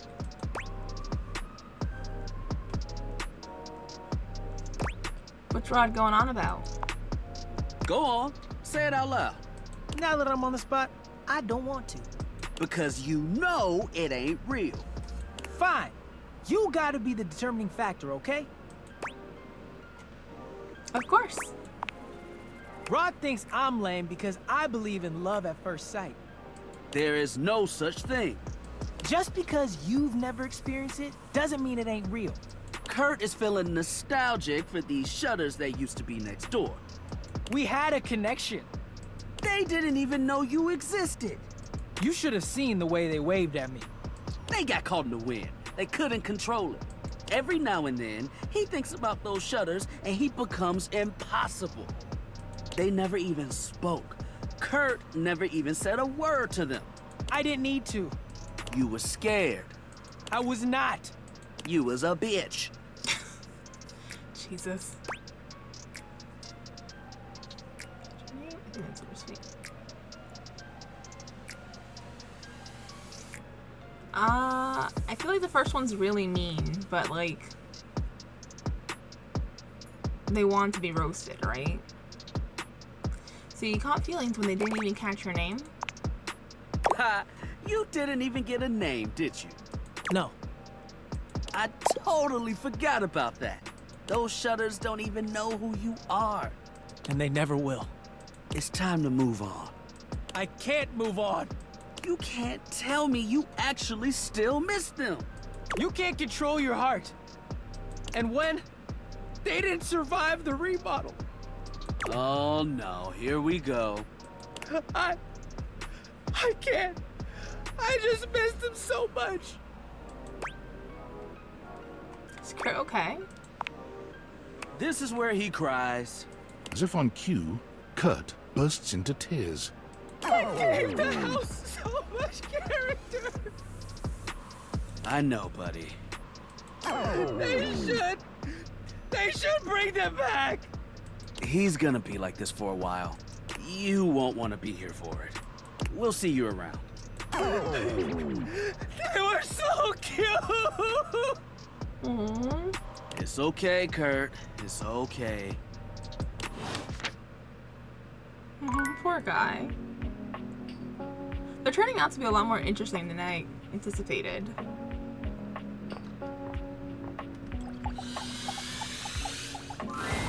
Homie, ready for your penultimate lesson? Sure.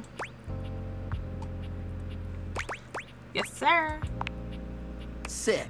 Now, part of you must be wondering, Dante, we've already gone through pickup lines, interests, and observations. What other ways could there be to strike up a relationship? Well, shut your silly mouth, because of course there is.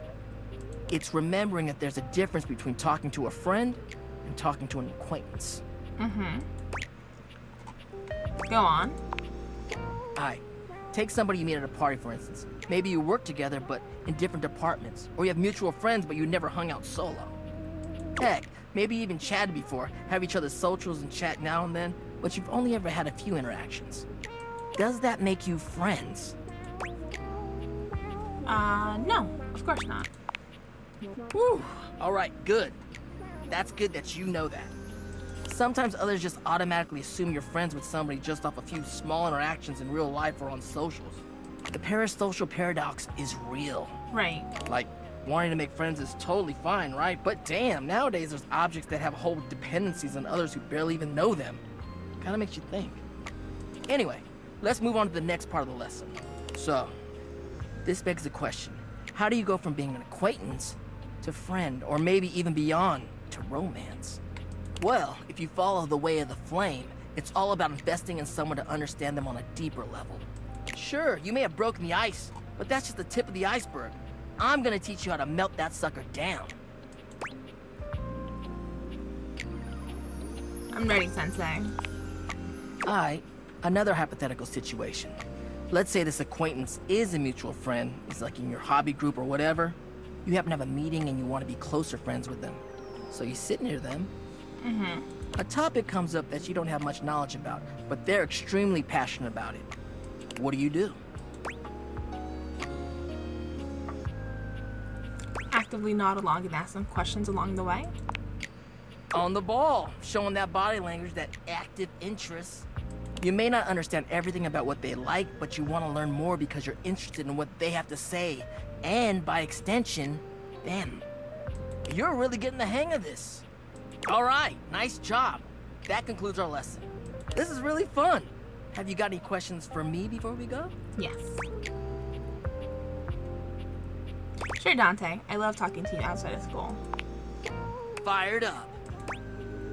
Why are you so into love? I mean, who wouldn't want that warm, fuzzy feeling you get in your chest, you know? I want to be able to show humans that keeping someone warm physically is alright, but emotionally, that shit slaps.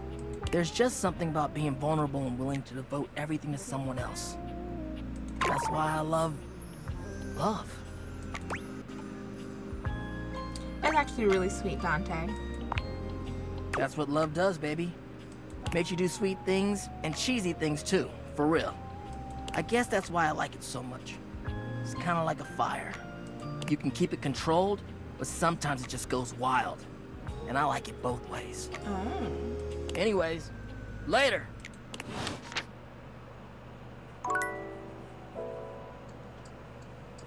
Maggie. We're gonna hold off on Maggie. Because I think we still need Scandelabra. Maybe we have to talk to Maggie and then talk to Scandelabra in the same day for that to work. Alright, next time we have 2 left over. We'll do that. So that's a Gaia. It's been a while. Hello again, my love. Got any traveler stories for me? I've talked to a lot of people, so I hope so. Yeah, I actually spoke with someone. Really? Then go on then. Let's hear it.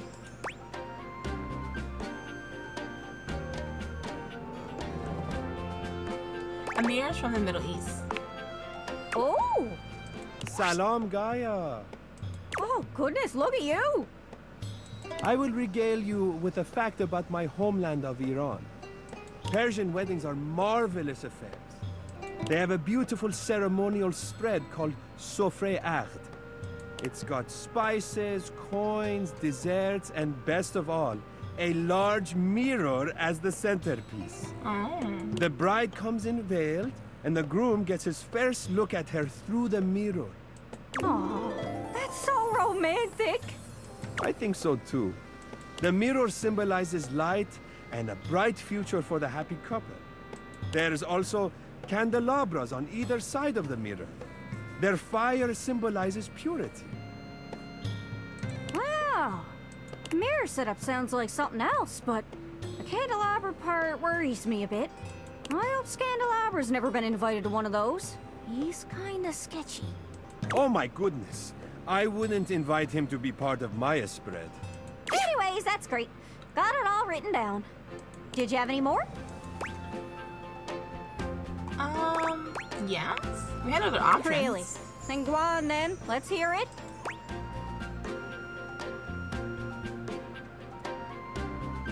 Pretty sure Keys is from somewhere in Africa. That's far. Darling, allow me to tell you about my homeland, Nigeria. As is my duty as a performer, I have brought only the most incredible and spine-tingling facts spoken to you in a most arresting manner. Shapa Wadi is the highest point in Nigeria, standing at 2,419 meters.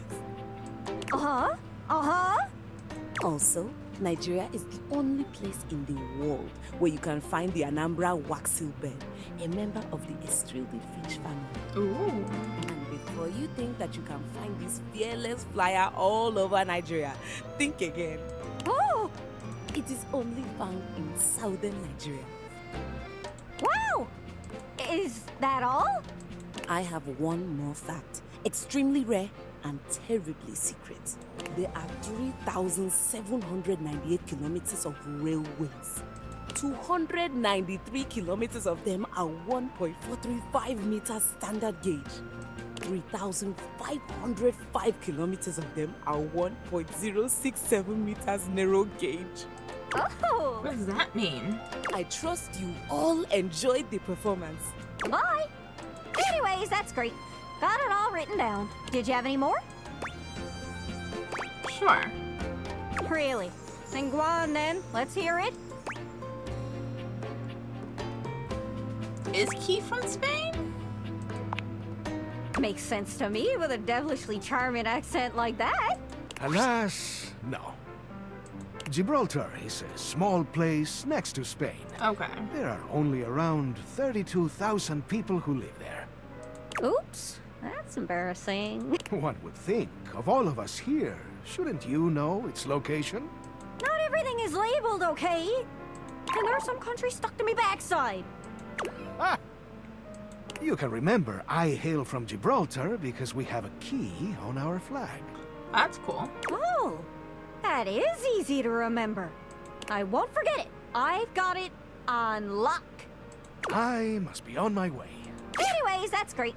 Got it all written down. Did you have any more? Really? Then go on then. Let's hear it. You know John Lou is a rapper? Pretty sure everyone knows that. You can hear him all over the house. Including here! Jean-Louis is here now. Oh! Jeez, boy, scared the mountains off me. Lil Crapper, he has been informed that you wish to know about his homeland, eh?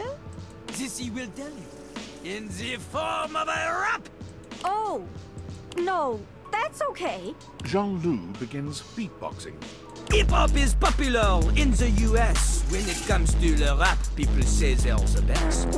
But the French start to lash out with their silver tongues. You think we're second place? We're second to none. You come for my people? The battle is on! Flashed out with a face full of very Verlon. Jean-Lou leans over and does a call and response with himself. Verlon! Verlon! Qu'est-ce que est Verlon? Verlon is a well where new language is born. If the syllables permit, you turn and reverse it. The meaning's the same, but you change how it's worded.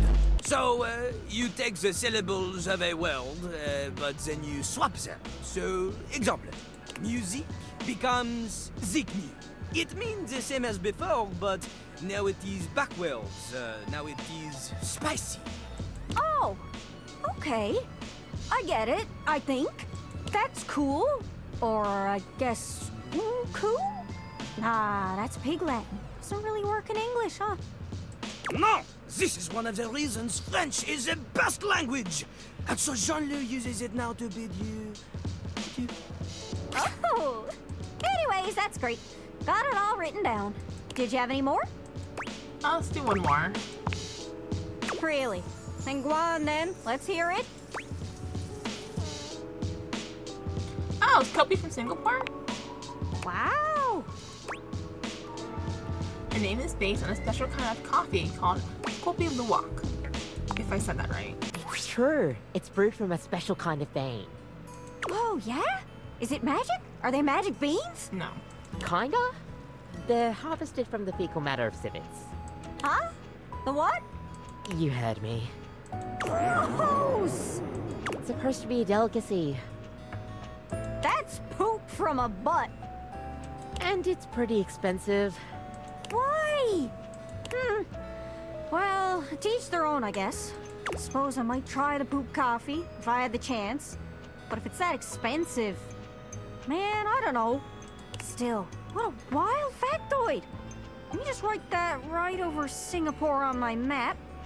Poop coffee. Probably not the most flattering factoid. Well, if they don't like it, they should stop drinking poop coffee. Well, the coffee I serve here is poop-free, thank you very much. Anyways, that's great. Got it all written down. Did you have any more? No, we're gonna say no more for now. No, that's it. Cool. Thanks again. Say, not to be greedy, but I'd really love to hear some more stories, if you wouldn't mind. Sure. Not too many, just a couple, and only if you got the time. Though, truth be told, I'd love as many as you could get. Please? Sure. Aw, you're the best. Thanks, my lover. Alright, and I think that's the last of our charges. Also, it's gonna be the end of the video. We didn't finish as many routes this time, I don't think. But we got no hate endings, so I'll take that as a victory. We got no hate endings this time. Let me save. Main menu, yes. Alright, so we're gonna finish up or continue working. Oh, you know who I forgot? In the living room? Dolly. Totally forgot Dolly. She's on the floor next to Koa. Oh my god, how did I forget Dolly? I'm gonna write her down. Next to Koa, not Kobe. Koa. Oh, I can't believe I forgot. Huh. Alright, well, we're getting close to the end of this portion. Yeah. Kurt and Rod are a lot less stressful than I thought they were going to be. They have a lot more to them than I was expecting, which is nice. I must be doing something wrong with Abel, because Abel keeps avoiding talking to me. And Kobe doesn't talk at all. So, I'm gonna have to switch up how I'm doing things or something, I don't know. But that's for next time, right? Please remember to leave a like, comment, and subscribe if you haven't done so already. It really helps the channel grow. And, oh, excuse me, I'll catch y'all next time. Thanks for hanging out with me. Bye!